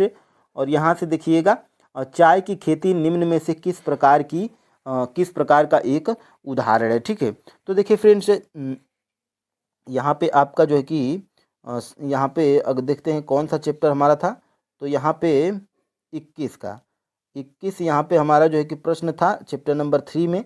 और फ्रेंड्स यहाँ पर जो है कि चैप्टर नंबर जो है कि हमारा 4 स्टार्ट हो गया। ठीक है, तो देखिए फ्रेंड्स, चैप्टर नंबर 4 में है क्या, चाय की खेती निम्न में से किस प्रकार की कृषि का एक उदाहरण है। ठीक है, तो ये जो है कि चाय की जो कृषि है फ्रेंड्स, ये आपकी रोपड़ कृषि के अंतर्गत आता है। ऑप्शन नंबर यहाँ पर जो है कि बी बिल्कुल राइट आंसर हो जाएगा। और फ्रेंड्स भारत में जो है कि रोपड़ फसलें कौन कौन सी हैं, तो चाय हो गया आपका, ठीक है, चाय हो गया, फिर उसके बाद जो है कि कॉफ़ी हो गया, फिर उसके बाद रबड़ हो गया, फिर उसके बाद जो है कि गन्ना हो गया। ये आपकी जो है कि भारत की जो है कि मुख्य रोपड़ और फसलें हैं, ठीक है। अब हम लोग फ्रेंड्स आगे बढ़ते हैं। निम्नलिखित में से कौन सी एक रेशेदार फसल है, ठीक है। तो देखिए फ्रेंड्स, रेशेदार फसल इसमें से जो है कि जूट है। आपका ऑप्शन नंबर यहाँ पे बी बिल्कुल राइट आंसर हो जाएगा, ठीक है। अब हम लोग यहाँ से आगे देखते हैं। रेशम उत्पादन के लिए रेशम के कीड़ों को पालना क्या कहलाता है, तो फ्रेंड्स ये कहलाता है आपका सेरीकल्चर। ऑप्शन नंबर यहाँ से ए बिल्कुल राइट आंसर हो जाएगा, ठीक है। और यहाँ से देखिएगा, निम्न में से किस पेय फसल में भारत विश्व का अग्रणी उत्पादक और निर्यातक है, ठीक है। तो देखिए फ्रेंड्स, यहाँ से जो है कि इसका राइट आंसर क्या है, चाय। चाय जो है कि पेय फसलों में भारत जो है कि विश्व का अग्रणी उत्पादक देश है, किसमें, तो चाय में, ठीक है। तो ऑप्शन नंबर यहाँ से सी बिल्कुल राइट आंसर हो जाएगा। और यहाँ से देखिएगा, निम्नलिखित में से क्या भारत के लोगों का सबसे महत्वपूर्ण व्यवसाय है, ठीक है। तो ये जो है कि आपका जो है कि कॉमन सेंस अगर आप लगाएंगे तो कृषि जो है कि आपका यहाँ से राइट आंसर हो जाएगा, ठीक है। और भारत को जो है कि कृषि प्रधान देश भी आपको कहा जाता है, ठीक है। अब देखिए फ्रेंड्स, यहाँ से भूमि पर उच्च जनसंख्या दबाव वाले क्षेत्रों में इनमें से किस प्रकार की खेती की जाती है, ठीक है। तो देखिए फ्रेंड्स, जहाँ पर उच्च जनसंख्या दबाव वाले क्षेत्र में वहाँ पर जो है कि किस प्रकार की कृषि होती है, तो वहाँ पर फ्रेंड्स आपकी गहन जीविका कृषि होती है, ठीक है। तो ऑप्शन नंबर यहाँ पर जो है कि बी बिल्कुल राइट आंसर हो जाएगा। और यहाँ से हम लोग आगे बढ़ते हैं। देखिए, इनमें से कौन खरीफ की फसल है, ठीक है। तो देखिए फ्रेंड्स, इनमें से जो है कि खरीफ की फसल कौन है, तो बाजरा जो है कि आपकी खरीफ की फसल है, ठीक है। तो ऑप्शन नंबर यहाँ से जो है कि सी बिल्कुल राइट आंसर हो जाएगा, ठीक है। और यहाँ से देखिएगा, 8 नंबर का प्रश्न आपका क्या कह रहा है, भारत का सबसे बड़ा उत्पादक देश होने के साथ साथ इनमें से किस फसल का उपभोक्ता भी है, ठीक है। तो भारत फ्रेंड्स दलहनी फसलों का जो है कि सबसे बड़ा उत्पादक देश होने के साथ साथ जो है कि उपभोक्ता भी है, ठीक है। तो ऑप्शन नंबर यहाँ पे सी आप याद रखिएगा, दलहन। अब देखिए आगे हम लोग बढ़ते हैं। जायद शस्य प्रारूप के दौरान इनमें से कौन सी फसल पैदा होती है, ठीक है। तो जायद शस्य प्रारूप के दौरान जो है कि इनमें से कौन सी फसल पैदा होती है, तो ये फ्रेंड्स पैदा होती है आपकी खरबूज, ठीक है, खरबूज। ऑप्शन नंबर बी जो है कि आपका राइट आंसर हो जाएगा। अब यहाँ से देखिएगा, कौन सा देश विश्व में फल एवं सब्जियों का सबसे बड़ा उत्पादक है, ठीक है। तो देखिए, कौन सा देश विश्व में फल एवं सब्जियों का सबसे बड़ा उत्पादक देश है, तो वो देश हमारा जो है कि भारत है। ऑप्शन नंबर यहाँ से जो है कि डी बिल्कुल राइट आंसर हो जाएगा, ठीक है। अब यहाँ से हम लोग 11 नंबर के प्रश्न की तरफ बढ़ते हैं। निम्न में कौन खरीफ की फसल है, ठीक है। तो खरीफ की फसल फ्रेंड्स इनमें से जो है कि आपकी मूंगफली है, ये आपकी जो है कि खरीफ की फसल है, ठीक है। तो ऑप्शन नंबर यहाँ से डी बिल्कुल राइट आंसर हो जाएगा, ठीक है। अब यहाँ से आगे हम लोग बढ़ते हैं 12 नंबर के प्रश्न की तरफ। भारत के निम्नलिखित में से किस राज्य में चावल को व्यावसायिक फसल माना जाता है, ठीक है। तो ये फ्रेंड्स, भारत के निम्नलिखित में से किस राज्य में चावल को व्यावसायिक फसल माना जाता है, तो वो है आपका जो है कि पंजाब राज्य में फ्रेंड्स चावल को व्यावसायिक फसल माना जाता है। ऑप्शन नंबर यहाँ से जो है कि डी बिल्कुल राइट आंसर हो जाएगा, ठीक है। अब हम लोग यहाँ से आगे बढ़ते हैं। भारत का सबसे बड़ा उत्पादक देश होने के साथ साथ इनमें से किस फसल का उपभोक्ता भी है, ठीक है। तो 13 का जो है कि आपका दलहन, ये जो है कि आपका राइट आंसर है। ऑप्शन नंबर सी ये रिपीट हो गया है। और यहाँ से आगे हम लोग बढ़ते हैं। फल एवं सब्जियाँ किस प्रकार की फसलें हैं, ठीक है। तो फल एवं सब्जियाँ फ्रेंड्स ये आपकी जो है कि बागवानी फसल के अंतर्गत जो है कि आती हैं। ऑप्शन नंबर यहाँ से सी बिल्कुल राइट आंसर हो जाएगा, ठीक है। और यहाँ से आगे बढ़ते हैं। हमारे देश में किस किस्म की कॉफ़ी पैदा होती है, तो हमारे देश में फ्रेंड्स अरेबिका किस्म की कृषि होती है, ठीक है। अरेबिका किस्म की जो है कि कॉफ़ी पैदा होती है, और ये कहाँ पर होती है, तो बाबू बुदन पहाड़ियों से इसकी शुरुआत भी हुई थी, ठीक है। तो यहाँ पर 15 का जो है कि बी बिल्कुल राइट आंसर हो जाएगा। और यहाँ से हम लोग आगे बढ़ते हैं। झूम किस प्रकार की कृषि है, ठीक है। तो झूम फ्रेंड्स आपकी जो है कि कर्तन दहन दहन प्रणाली, ये जो है कि आपकी कृषि है, कर्तन दहन इसमें जो है कि होता है। अब देखिए फ्रेंड्स यहाँ पे आगे बढ़ते हैं। झूम कृषि को इंडोनेशिया में किस नाम से जाना जाता है, ठीक है। तो झूम कृषि को फ्रेंड्स इंडोनेशिया में जो है कि इंडोनेशिया में लद्दांग के नाम से जाना जाता है, ठीक है। तो ऑप्शन नंबर यहाँ से सी बिल्कुल राइट आंसर हो जाएगा। और यहाँ से आगे हम लोग बढ़ते हैं। निम्न में से कौन सी फसल उष्ण और उपोष्ण कटिबंधी फसल है, ठीक है। तो देखिए फ्रेंड्स उष्ण और उपोष्ण कटिबंधी फसल के जो है कि अंतर्गत कौन सा आता है, तो ये आपका जो है कि आता है गन्ना। गन्ना फ्रेंड्स आपका उष्ण और उपोष्ण कटिबंधी फसल है। ऑप्शन नंबर यहाँ से ये बिल्कुल राइट आंसर हो जाएगा, ठीक है। और यहाँ से देखते हैं अपना, और देखिए यहाँ से गन्ने का सबसे बड़ा उत्पादक देश कौन सा है। तो गन्ने का जो है कि सबसे बड़ा जो है कि उत्पादक देश आपका फ्रेंड्स ब्राज़ील है। ब्राज़ील ऑप्शन नंबर जो है कि बी बिल्कुल राइट आंसर हो जाएगा। पहले स्थान पे जो है कि ब्राज़ील है, और दूसरे स्थान पे गन्ना उत्पादन में कौन है, तो फ्रेंड्स हमारा जो है कि भारत है, ठीक है। तो ये आप जो है कि याद रखिएगा। और यहाँ से आगे बढ़ते हैं। भूदान आंदोलन से कौन जुड़े थे, ठीक है। तो देखिए फ्रेंड्स भूदान आंदोलन से आपके विनोबा भावे जुड़े थे। ऑप्शन नंबर यहाँ से जो है कि बी बिल्कुल राइट आंसर हो जाएगा, ठीक है। तो फ्रेंड्स यहाँ से आपके जो है कि 1 से लेकर 4 तक क्लास 10th की NCERT ज्योग्राफी में 1 से लेकर 4 तक चैप्टर के जितने भी महत्वपूर्ण प्रश्न थे हम लोग जो कि एक ही वीडियो में कंप्लीट किए हैं। तो फिर में हम लोग चैप्टर जो है कि 5 से लेकर 7 तक, ठीक है। यानी कि आज हम लोग क्लास 10th के NCERT ज्योग्राफी को पूरा कंप्लीट कर लेंगे, ठीक है। तो देखिए फ्रेंड्स यहाँ पे स्टार्ट करते हैं। पहला प्रश्न हमारा क्या है, मयूरभंज और केंदुझर लौह अयस्क की खाने कहाँ स्थित हैं, ठीक है। तो फ्रेंड्स ये जो है कि मयूरभंज और केंदुझर लौह अयस्क की खाने, ये फ्रेंड्स आपकी जो है कि उड़ीसा राज्य में स्थित है, ठीक है। तो ऑप्शन नंबर यहाँ से फ्रेंड्स डी बिल्कुल राइट आंसर हो जाएगा। अब देखिए फ्रेंड्स यहाँ पर हम लोग दूसरे प्रश्न को देखते हैं। देखिए इनमें से कौन सा चट्टान एक ही खनिज से बना होता है, ठीक है। तो देखिए फ्रेंड्स इनमें से जो है कि चूना पत्थर, ये जो है कि एक ही खनिज से बना होता है, ठीक है। तो ऑप्शन नंबर यहाँ से सी बिल्कुल राइट आंसर हो जाएगा। अब देखिए फ्रेंड्स यहाँ से आगे देखते हैं तीसरा प्रश्न। देखिए इनमें से कौन चुंबकीय गुणों के साथ लौह अयस्क की सबसे अच्छी गुणवत्ता है, ठीक है।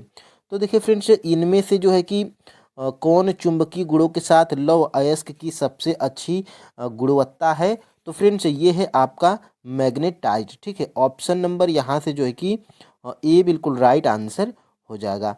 और यहाँ से आगे बढ़ते हैं, देखते हैं अपना 4 नंबर का प्रश्न। निम्न में से कौन सा खनिज महासागरीय जल से प्राप्त किया जाता है, ठीक है। तो ये फ्रेंड्स इसमें से जो है कि ये मैग्नीशियम, ये जो है कि आपका किससे प्राप्त किया जाता है, तो ये जो है कि महासागरीय जल से प्राप्त किया जाता है, ठीक है। तो ऑप्शन नंबर यहाँ से जो है कि सी बिल्कुल राइट आंसर हो जाएगा, ठीक है। और देखिए फ्रेंड्स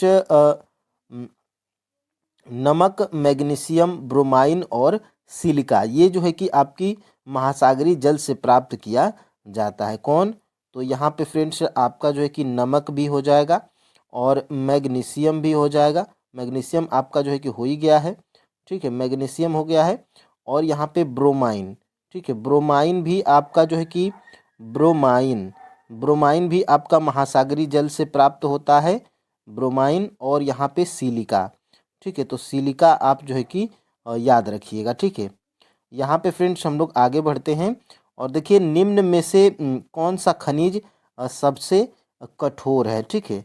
तो इनमें से जो है कि हीरा जो है कि सबसे कठोर है। ऑप्शन नंबर यहाँ से डी बिल्कुल राइट आंसर हो जाएगा। और यहाँ से आगे बढ़ते हैं और यहाँ से देखते हैं भारत में पवन ऊर्जा का विशाल फॉर्म कहाँ स्थित है। ठीक है, तो भारत में जो है कि पवन ऊर्जा का जो है कि विशाल फॉर्म आपके जो है कि तमिलनाडु में स्थित है। ठीक है, तो ऑप्शन नंबर यहाँ से ए बिल्कुल राइट आंसर हो जाएगा। ठीक है, और नागरकोइल से कहाँ तक है, मदुरई तक जो है कि ये फैला है, कहाँ पर, तमिलनाडु में।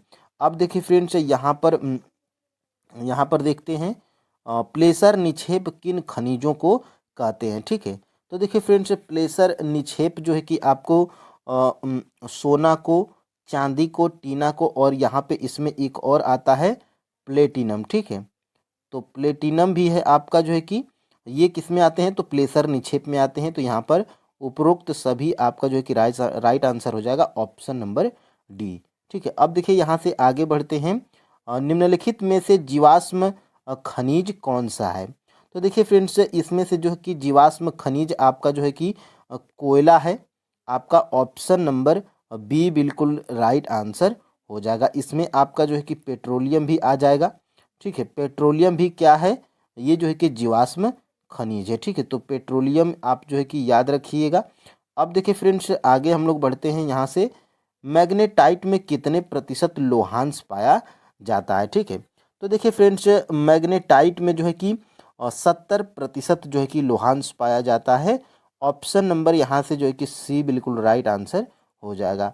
अब देखिए आगे हम लोग बढ़ते हैं निम्नलिखित में से कौन से उद्योग प्राकृतिक गैस के प्रमुख उपयोग करता है। ठीक है, तो प्राकृतिक गैस के जो है कि प्रमुख उपयोगकर्ता जो है कि इसमें से कौन है, तो उर्वरक उद्योग। ठीक है, यहाँ पे ऑप्शन नंबर जो है कि बी बिल्कुल राइट आंसर हो जाएगा। ये प्राकृतिक उद्योग फ्रेंड्स ये आपके जो है कि प्राकृतिक गैस के प्रमुख उपयोग करता है। ठीक है, अब देखिए आगे हम लोग बढ़ते हैं यहाँ से चूना पत्थर निम्नलिखित उद्योगों में से किस एक के उद्योग का आधारभूत कच्चा माल है। ठीक है, तो चूना पत्थर जो है कि किसका कच्चा माल है, तो ये है फ्रेंड्स आपका सीमेंट उद्योग का जो है कि ये सीमेंट उद्योग में चूना पत्थर को कच्चे माल के रूप में प्रयुक्त किया जाता है। ठीक है, तो ऑप्शन नंबर यहाँ से सी बिल्कुल राइट आंसर हो जाएगा। और यहाँ से देखते हैं भारत में प्रायोगिक भूतापीय ऊर्जा परियोजना कहाँ स्थित है। ठीक है, तो देखिए फ्रेंड्स भारत में जो है कि प्रायोगिक भूतापीय ऊर्जा परियोजना ये आपकी जो है कि पूगा घाटी लद्दाख में जो है कि स्थित है। ठीक है, और भारत में प्रायोगिक रूप से 2 भूतापीय ऊर्जा परियोजनाएं हैं। एक जो है कि पूगा घाटी लद्दाख में, और एक जो है कि आपकी है फ्रेंड्स हिमाचल प्रदेश में मणिकरण के निकट। ठीक है, तो ये आप जो है कि याद रखिएगा।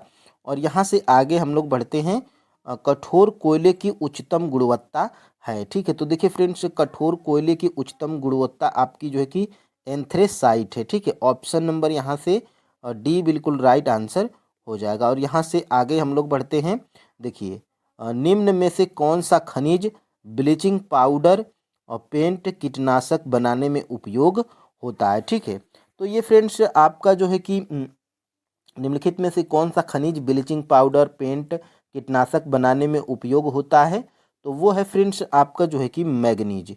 मैग्नीज का उपयोग फ्रेंड्स आपका जो है कि ब्लीचिंग पाउडर, पेंट, कीटनाशक बनाने में उपयोग किया जाता है।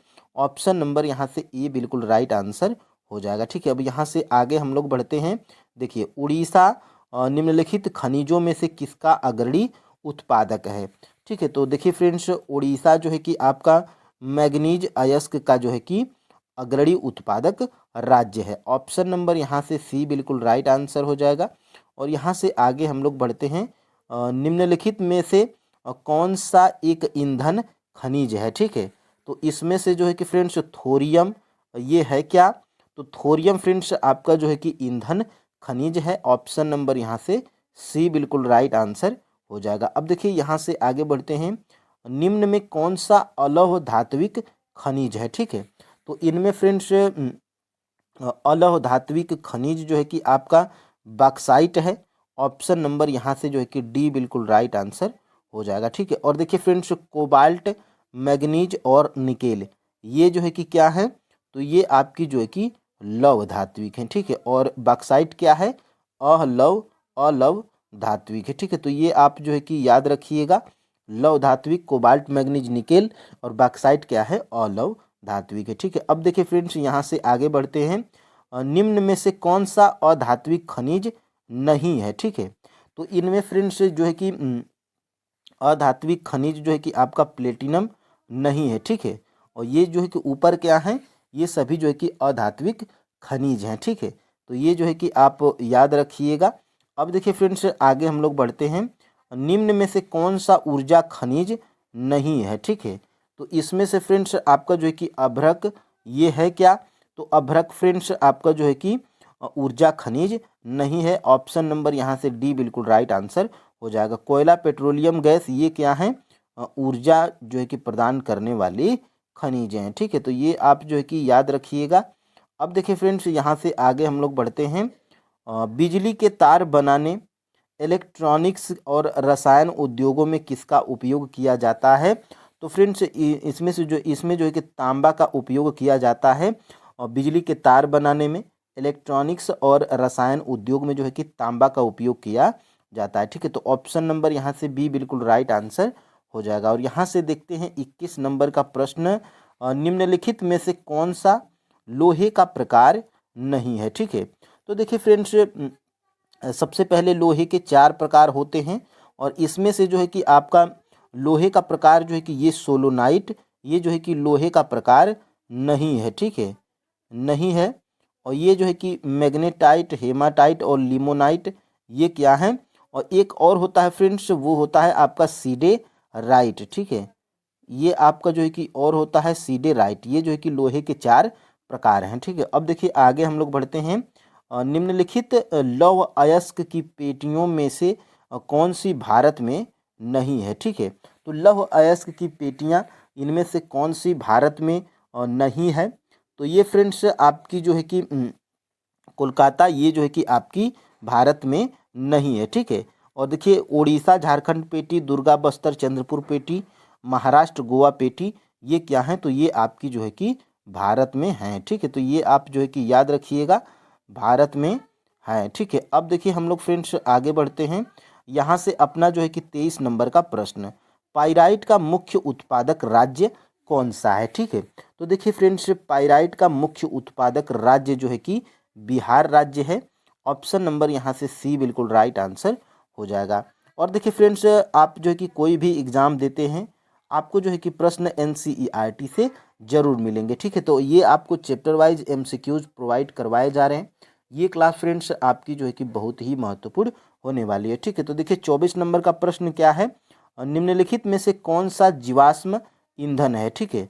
तो इसमें फ्रेंड्स कोयला हो गया, पेट्रोलियम हो गया, गैस हो गया, प्राकृतिक गैस, ये उपरोक्त सभी, ये सभी क्या हैं, जीवाश्म ईंधन है, ठीक है। तो ऑप्शन नंबर यहाँ से डी बिल्कुल राइट आंसर हो जाएगा। अब देखिए फ्रेंड्स यहाँ से 25 नंबर का प्रश्न, निम्नलिखित में से कौन सा नवीकरणीय ऊर्जा का संसाधन नहीं है, ठीक है। तो देखिए फ्रेंड्स इनमें जो है कि नवीकरणीय ऊर्जा का संसाधन जो है कि आपका कौन सा नहीं है, तो ये जो है कि आपके प्राकृतिक गैस फ्रेंड्स, ये आपकी जो है कि नवीकरणीय ऊर्जा का संसाधन नहीं है, ठीक है। और ये जो है कि आपकी क्या है, तो ये आपकी जो है कि नवीकरणीय ऊर्जा के संसाधन है। और ये भी जो है कि आपका नवीकरणीय ऊर्जा का संसाधन है। ज्वारीय ऊर्जा, सौर ऊर्जा, पवन ऊर्जा, ये सभी नवीकरणीय हैं।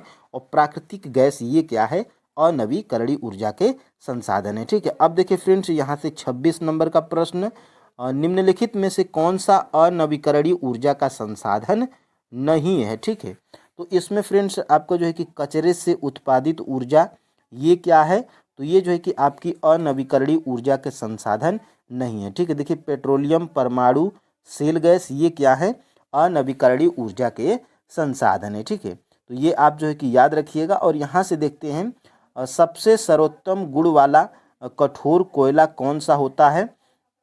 तो देखिए फ्रेंड्स सबसे जो है कि सर्वोत्तम गुण वाला कठोर कोयला, ये जो है कि आपका एंथ्रेसाइट कोयला होता है, ठीक है। तो ऑप्शन नंबर यहाँ से बी बिल्कुल राइट आंसर हो जाएगा, ठीक है। और इसमें से जो है कि सर्वोत्तम गुण वाले कोयले में जो है कि 80 से लेकर 90% तक जो है कि कार्बन पाया जाता है। ठीक है, तो ये आप जो है कि याद रखिएगा। और यहाँ से आगे हम लोग बढ़ते हैं 28 नंबर में। भारत में प्रथम जल विद्युत संयंत्र कब स्थापित किया गया था? तो भारत में फ्रेंड्स देखिए प्रथम जल विद्युत संयंत्र ये आपका जो है कि 1975 में जो है कि स्थापित किया गया था। कहाँ पर? तो दार्जिलिंग में। ये आप जो है कि याद रखिएगा, दार्जिलिंग में। ठीक है, तो ये आप याद रखिएगा 1975 में दार्जिलिंग में प्रथम जल विद्युत संयंत्र स्थापित किया गया था। ठीक है, अब देखिए यहाँ से भारत में ज्वारीय ऊर्जा के लिए उपयुक्त स्थल कौन से हैं? ठीक है, तो देखिए फ्रेंड्स भारत में ज्वारीय ऊर्जा के लिए उपयुक्त स्थल आपके जो है कि खंबात की खाड़ी, कच्छ की खाड़ी, हुगली की एस्चुअरी। ठीक है, ये आपके क्या हैं? तो भारत में ज्वारीय ऊर्जा के लिए उपयुक्त स्थल हैं। ऑप्शन नंबर यहाँ से डी बिल्कुल राइट आंसर हो जाएगा। ठीक है, और यहाँ से देखते हैं 30 नंबर का। भारत में कहाँ पर भूतापी ऊर्जा संयंत्र स्थापित किया जा चुका है? ठीक है, तो देखिए फ्रेंड्स इनमें से जो है कि आपका हिमाचल प्रदेश में, हिमाचल प्रदेश के जो है कि मणिकरण के निकट जो है कि आपकी पार्वती घाटी में जो है कि भूतापी ऊर्जा संयंत्र स्थापित किया जा चुका है। और एक और फ्रेंड्स जो है कि एक और है लद्दाख की जो है कि पूगा घाटी में। ठीक है, तो लद्दाख की जो है कि पूगा घाटी में। ठीक है, तो ये आप जो है कि याद रखिएगा पूगा घाटी में। ठीक है, अब देखिए फ्रेंड्स यहाँ से हम लोग आगे बढ़ते हैं। यहाँ पे ये आपका जो है कि देखते हैं यहाँ से देखिए फ्रेंड्स यहाँ पर ये आपके जो है कि चैप्टर 5 में जो है कि कुछ अभ्यास में प्रश्न दिए गए हैं। देखिए पहला प्रश्न क्या है? निम्नलिखित में से कौन सा खनिज अपक्षयित पदार्थ के अपशिष्ट भार को त्यागता हुआ चट्टानों के अपघटन से बनता है? ठीक है, तो वो आपका जो है कि बॉक्साइट है, जो कि आपका ऑप्शन नंबर ख जो है कि राइट आंसर है। ठीक है, देखिए झारखंड में स्थित कोडरमा निम्नलिखित में से किस खनिज का अग्रणी उत्पादक है? तो अभ्रक का जो है कि उत्पादक है झारखंड में जो है कि कोडरमा। ठीक है, अब देखिए तीसरा प्रश्न क्या है? निम्नलिखित चट्टानों में से किस चट्टान के स्तरों में खनिजों का निक्षेपण और संचयन होता है? तो ये तलछटी चट्टानों में। ठीक है, अब देखिए यहाँ से मोनोजाइट रेत में निम्नलिखित में से कौन सा खनिज पाया जाता है? तो मोनोजाइट रेत में जो है कि आपका थोरियम खनिज पाया जाता है। ऑप्शन नंबर यहाँ से गो बिल्कुल राइट आंसर हो जाएगा। ठीक है, तो ये चैप्टर आपका कंप्लीट होता है।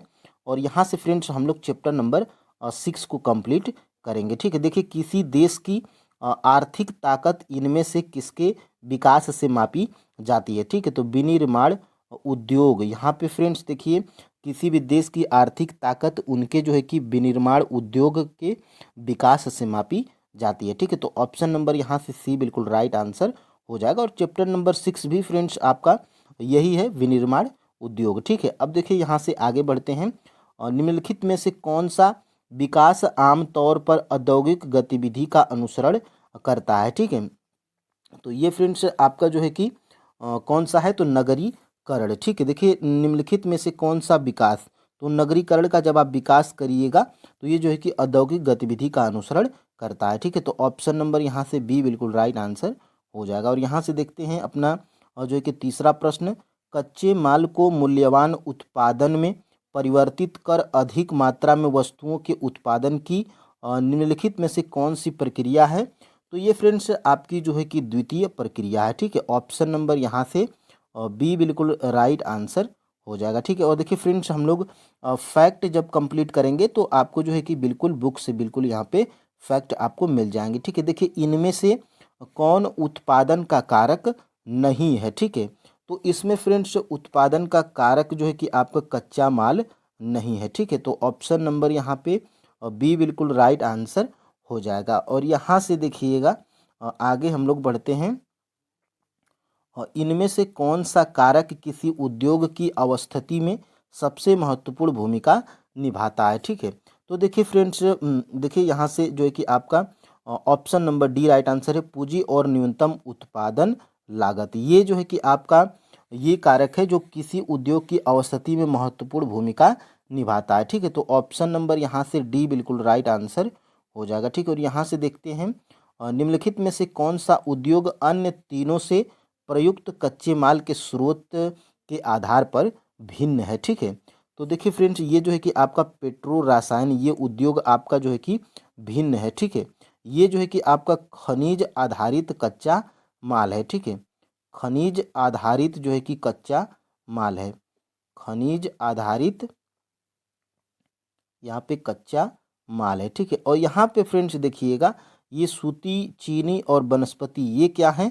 तो ये जो है कि आपके फ्रेंड्स हैं ये कृषि आधारित कच्चे माल के स्रोत। ठीक है, तो कृषि आधारित, ये आप जो है कि याद रखिएगा, और इसीलिए जो है कि आपका पेट्रो रसायन उद्योग भिन्न हो गया था। ठीक है, अब देखिए आगे हम लोग बढ़ते हैं, और यहाँ से निम्नलिखित में से कौन सा देश विश्व में जूट और कच्चे जूट से बनी वस्तुओं का सबसे बड़ा उत्पादक है? तो फ्रेंड्स, वो जो है कि आपका है भारत देश। ठीक है, भारत जो है कि जूट और कच्चे जूट से बनी वस्तुओं का सबसे बड़ा उत्पादक देश है। ऑप्शन नंबर यहाँ पे बी बिल्कुल राइट आंसर हो जाएगा। और यहाँ से देखते हैं अपना 8 नंबर का प्रश्न, निम्नलिखित में से कौन सा नगर भारत की इलेक्ट्रॉनिक राजधानी के रूप में जाना जाता है? तो फ्रेंड्स, वो है आपका बंगलोर। बंगलोर शहर फ्रेंड्स इलेक्ट्रॉनिक राजधानी के रूप में जाना जाता है, भारत की इलेक्ट्रॉनिक राजधानी के रूप में जाना जाता है। ठीक है, तो यहाँ से ऑप्शन नंबर ए जो है कि राइट आंसर हो जाएगा। और यहाँ से देखिएगा, भारत का कौन सा लोहा इस्पात संयंत्र जर्मन के सहयोग से स्थापित किया गया है? ठीक है, यानी कि भारत का वो कौन सा लौह इस्पात संयंत्र है जो कि जर्मन के सहयोग से स्थापित किया गया है? ठीक है, तो वो है फ्रेंड्स आपका जो है कि राउरकेला लौह इस्पात संयंत्र। ठीक है, ये जो है कि जर्मन के सहयोग से जो है कि भारत में स्थापित किया गया है। ठीक है, तो जर्मन के सहयोग से, ये आप जो है कि याद रखिएगा। ठीक है, अब देखिए फ्रेंड्स, हम लोग आगे बढ़ते हैं, और विदेशी मुद्रा लाने में औद्योगिकीकरण कैसे सहायक है? ठीक है, तो देखिए फ्रेंड्स, विदेशी मुद्रा लाने में जो है कि औद्योगिकीकरण कैसे सहायक है? तो देखिए, विनिर्मित वस्तुओं का निर्यात करके जो है कि विदेशी मुद्रा आप जो है कि ला सकते हैं। ठीक है, तो ऑप्शन नंबर यहाँ से सी बिल्कुल राइट आंसर हो जाएगा। अब यहाँ से फ्रेंड्स देखते हैं अपना 11 नंबर का प्रश्न, ऑयल इंडिया लिमिटेड OIL निम्नलिखित में से किस प्रकार के उद्योगों से संबंधित है? ठीक है, तो देखिए friends, all India limited oil निम्नलिखित में से ये जो है कि किस प्रकार के उद्योगों से संबंधित है? तो ये जो है कि संयुक्त क्षेत्र से संबंधित है। ठीक है, तो ऑप्शन नंबर यहाँ से सी बिल्कुल राइट आंसर हो जाएगा। और यहाँ से देखते हैं अपना 12 नंबर का प्रश्न, निम्नलिखित राज्य समूहों में से किस राज्य समूह में सबसे अधिक चीनी मिले हैं? ठीक है, तो देखिए फ्रेंड्स, 12 का जो कि राइट आंसर क्या है? उत्तर प्रदेश और बिहार। उत्तर प्रदेश और बिहार में फ्रेंड्स जो है कि सबसे अधिक चीनी मिले हैं। ऑप्शन नंबर यहाँ पर जो है कि सी बिल्कुल राइट आंसर हो जाएगा। ठीक है, अब यहाँ से देखते हैं अपना 13 नंबर का प्रश्न, भारत में पहला सफल सूती वस्त्र उद्योग कब और कहाँ पर स्थापित किया गया था? तो देखिए फ्रेंड्स, भारत में जो है कि पहला सफल सूती वस्त्र उद्योग मुंबई में 1854 में स्थापित किया गया था। ठीक है, तो यहाँ से option number D right answer हो जाएगा। और यहाँ से देखिएगा आगे, निम्नलिखित में से कौन सा नगर लोहा और इस्पात उद्योग के अतिरिक्त वाहन निर्माण उद्योग का केंद्र है? ठीक है, तो ये है फ्रेंड्स आपका जमशेदपुर। जमशेदपुर जो है कि आपका लोहा और इस्पात उद्योग के अतिरिक्त वाहन निर्माण उद्योग का जो है कि केंद्र भी है। ठीक है, तो ऑप्शन नंबर यहाँ से डी बिल्कुल राइट आंसर हो जाएगा। झारखंड, और ये जमशेदपुर कहाँ पर है? तो जमशेदपुर फ्रेंड्स आपका जो है कि झारखंड राज्य में है। ठीक है, तो ये आप याद रखिएगा। और देखिए आगे हम लोग बढ़ते हैं, यहाँ से निम्नलिखित में से किसने उर्वरक उद्योग को सफल बनाया? ठीक है, तो देखिए फ्रेंड्स, उर्वरक उद्योग को फ्रेंड्स आपकी हरित क्रांति जो है कि ये सफल बनाई। ठीक है, तो ऑप्शन नंबर जो है कि सी बिल्कुल राइट आंसर हो जाएगा। ठीक है, अब देखिए आगे हम लोग बढ़ते हैं, और निम्नलिखित में से कौन सा उद्योग चूना पत्थर को कच्चे माल के रूप में प्रयुक्त करता है? ठीक है, तो ये जो है कि सीमेंट उद्योग है। सीमेंट उद्योग फ्रेंड्स आपका जो है कि चूना पत्थर को कच्चे माल के रूप में प्रयुक्त करता है। ऑप्शन नंबर यहाँ पर जो है कि बी बिल्कुल राइट आंसर हो जाएगा। और यहाँ से 17 नंबर का प्रश्न क्या है? देखिए, निम्न में वायु प्रदूषण के कारण कौन कौन सी गैसें हैं, ठीक है। तो देखिए फ्रेंड्स, वायु में जो है कि वायु प्रदूषण की कारण कौन कौन सी गैसें जिम्मेदार हैं, तो ये फ्रेंड्स आपका जो है कि उपर्युक्त दोनों, यानी कि फ्रेंड्स देखिए सल्फर डाइऑक्साइड और कार्बन डाइऑक्साइड, ये दोनों गैसें जो है कि वायु प्रदूषण के कारण जो है कि ये जिम्मेदार हैं, ठीक है। तो ऑप्शन नंबर यहाँ से जो है कि सी बिल्कुल राइट आंसर हो जाएगा। और यहाँ से आगे हम लोग बढ़ते हैं। देखिए पहला सीमेंट उद्योग कब और कहाँ स्थापित किया गया था, ठीक है। तो देखिए पहला सीमेंट उद्योग ये जो है कि 1904 में चेन्नई में स्थापित किया गया था, ठीक है। तो ऑप्शन नंबर यहाँ से जो है कि ये बिल्कुल राइट आंसर हो जाएगा, ठीक है। और यहाँ से फ्रेंड्स आगे हम लोग बढ़ते हैं। देखिए ये चैप्टर भी आपका कंप्लीट हो गया। इसमें देखिए टोटल 3 एमसीक्यूज दिया गया है। निम्न निम्न से कौन सा उद्योग चूना पत्थर को कच्चे माल के रूप में प्रयुक्त करता है, तो वो है आपका सीमेंट। और देखिए निम्न में कौन सा उद्योग बॉक्साइट को कच्चे माल के रूप में प्रयुक्त करता है, तो वो एल्युमिनियम के प्रगलन में जो है कि बॉक्साइट को कच्चे माल के रूप में प्रयुक्त किया जाता है, ठीक है। देखिए निम्न में से कौन सा उद्योग दूरभाषा कंप्यूटर आदि संयंत्र निर्मित करते हैं, तो वो है आपका सूचना प्रौद्योगिकी, ठीक है।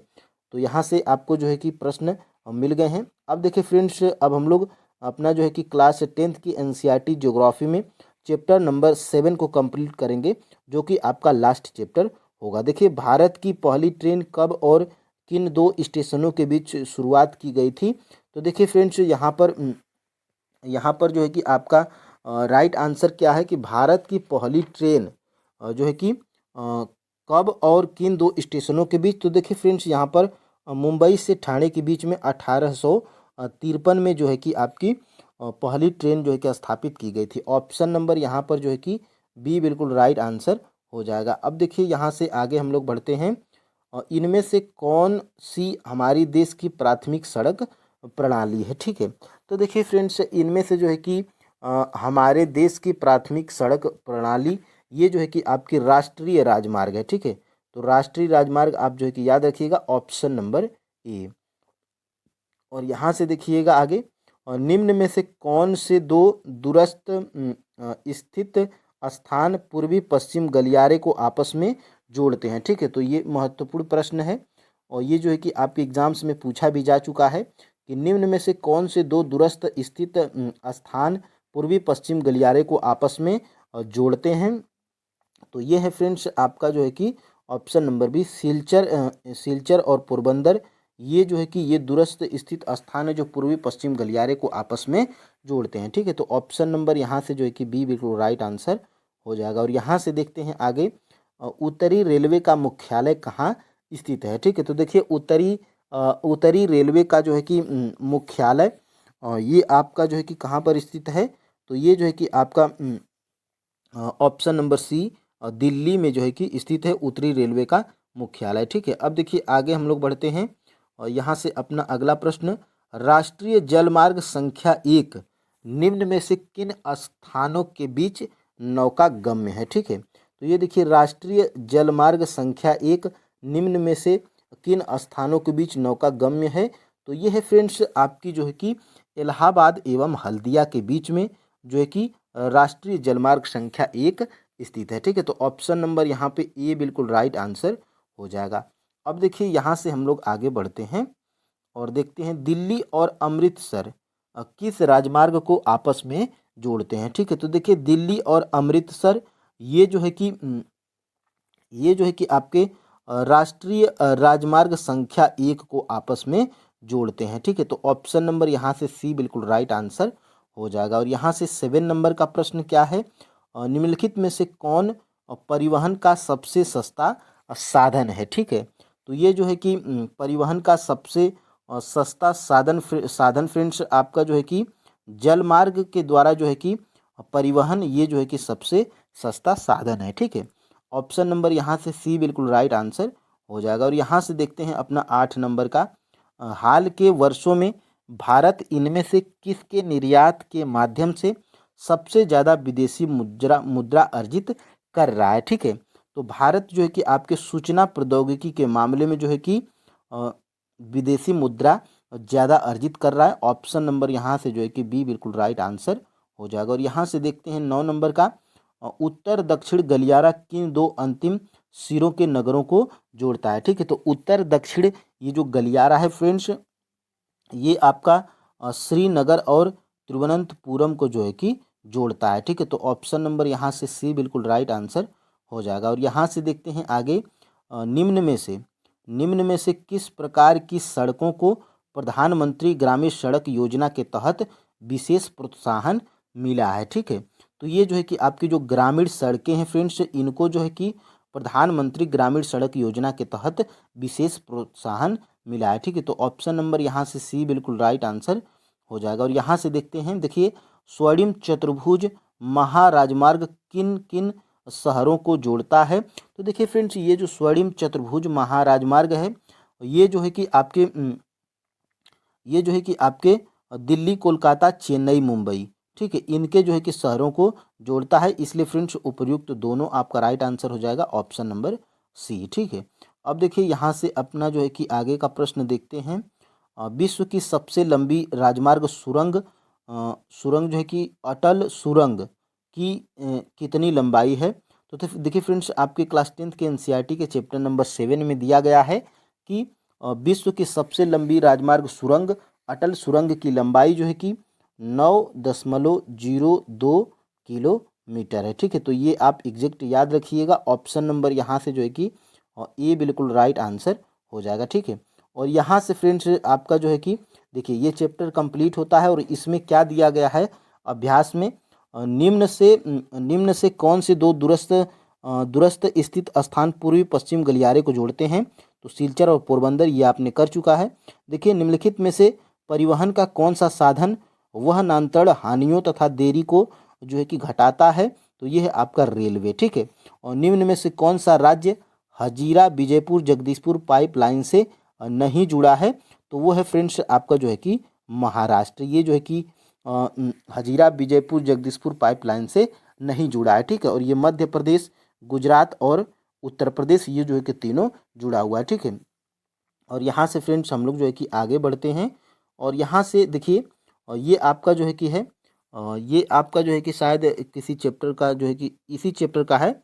इसमें जाके 6 MCQ दिया गया। देखिए इनमें से कौन सा पत्तन पूर्वी तट पर स्थित है जो अंतःस्थलीय तथा अधिकतम गहराई का पत्तन है तथा पूर्ण सुरक्षित है। तो ये है आपका विशाखापट्टनम पत्तन। ठीक है, देखिए निम्न में से कौन सा परिवहन साधन भारत में प्रमुख साधन है। तो ये जो है कि आपका रेल परिवहन है। ठीक है, निम्न में से कौन सा शब्द दो या अधिक देशों के व्यापार को दर्शाता है। तो ये है आपका अंतर्राष्ट्रीय व्यापार। ठीक है, तो ये आपने जो है कि कंप्लीट किया। और यहाँ से फ्रेंड्स आपकी क्लास 10th की एनसीईआरटी जियोग्राफी पूरा जो है कि 1 से लेकर 7 तक की कंप्लीट हो जाती है। ठीक है, तो इसमें फ्रेंड्स बहुत से महत्वपूर्ण प्रश्न आपको मिलेंगे। और देखिए पतली सी बुक है क्लास 10th की एनसीईआरटी जियोग्राफी की, और छोटे छोटे चैप्टर हैं और फ्रेंड्स बहुत ही महत्वपूर्ण चैप्टर हैं। ठीक है, तो क्लास आपको कैसी लगी कमेंट में जो है कि आप ज़रूर बताइएगा। और फ्रेंड्स आज के लिए इतना ही। जय हिंद।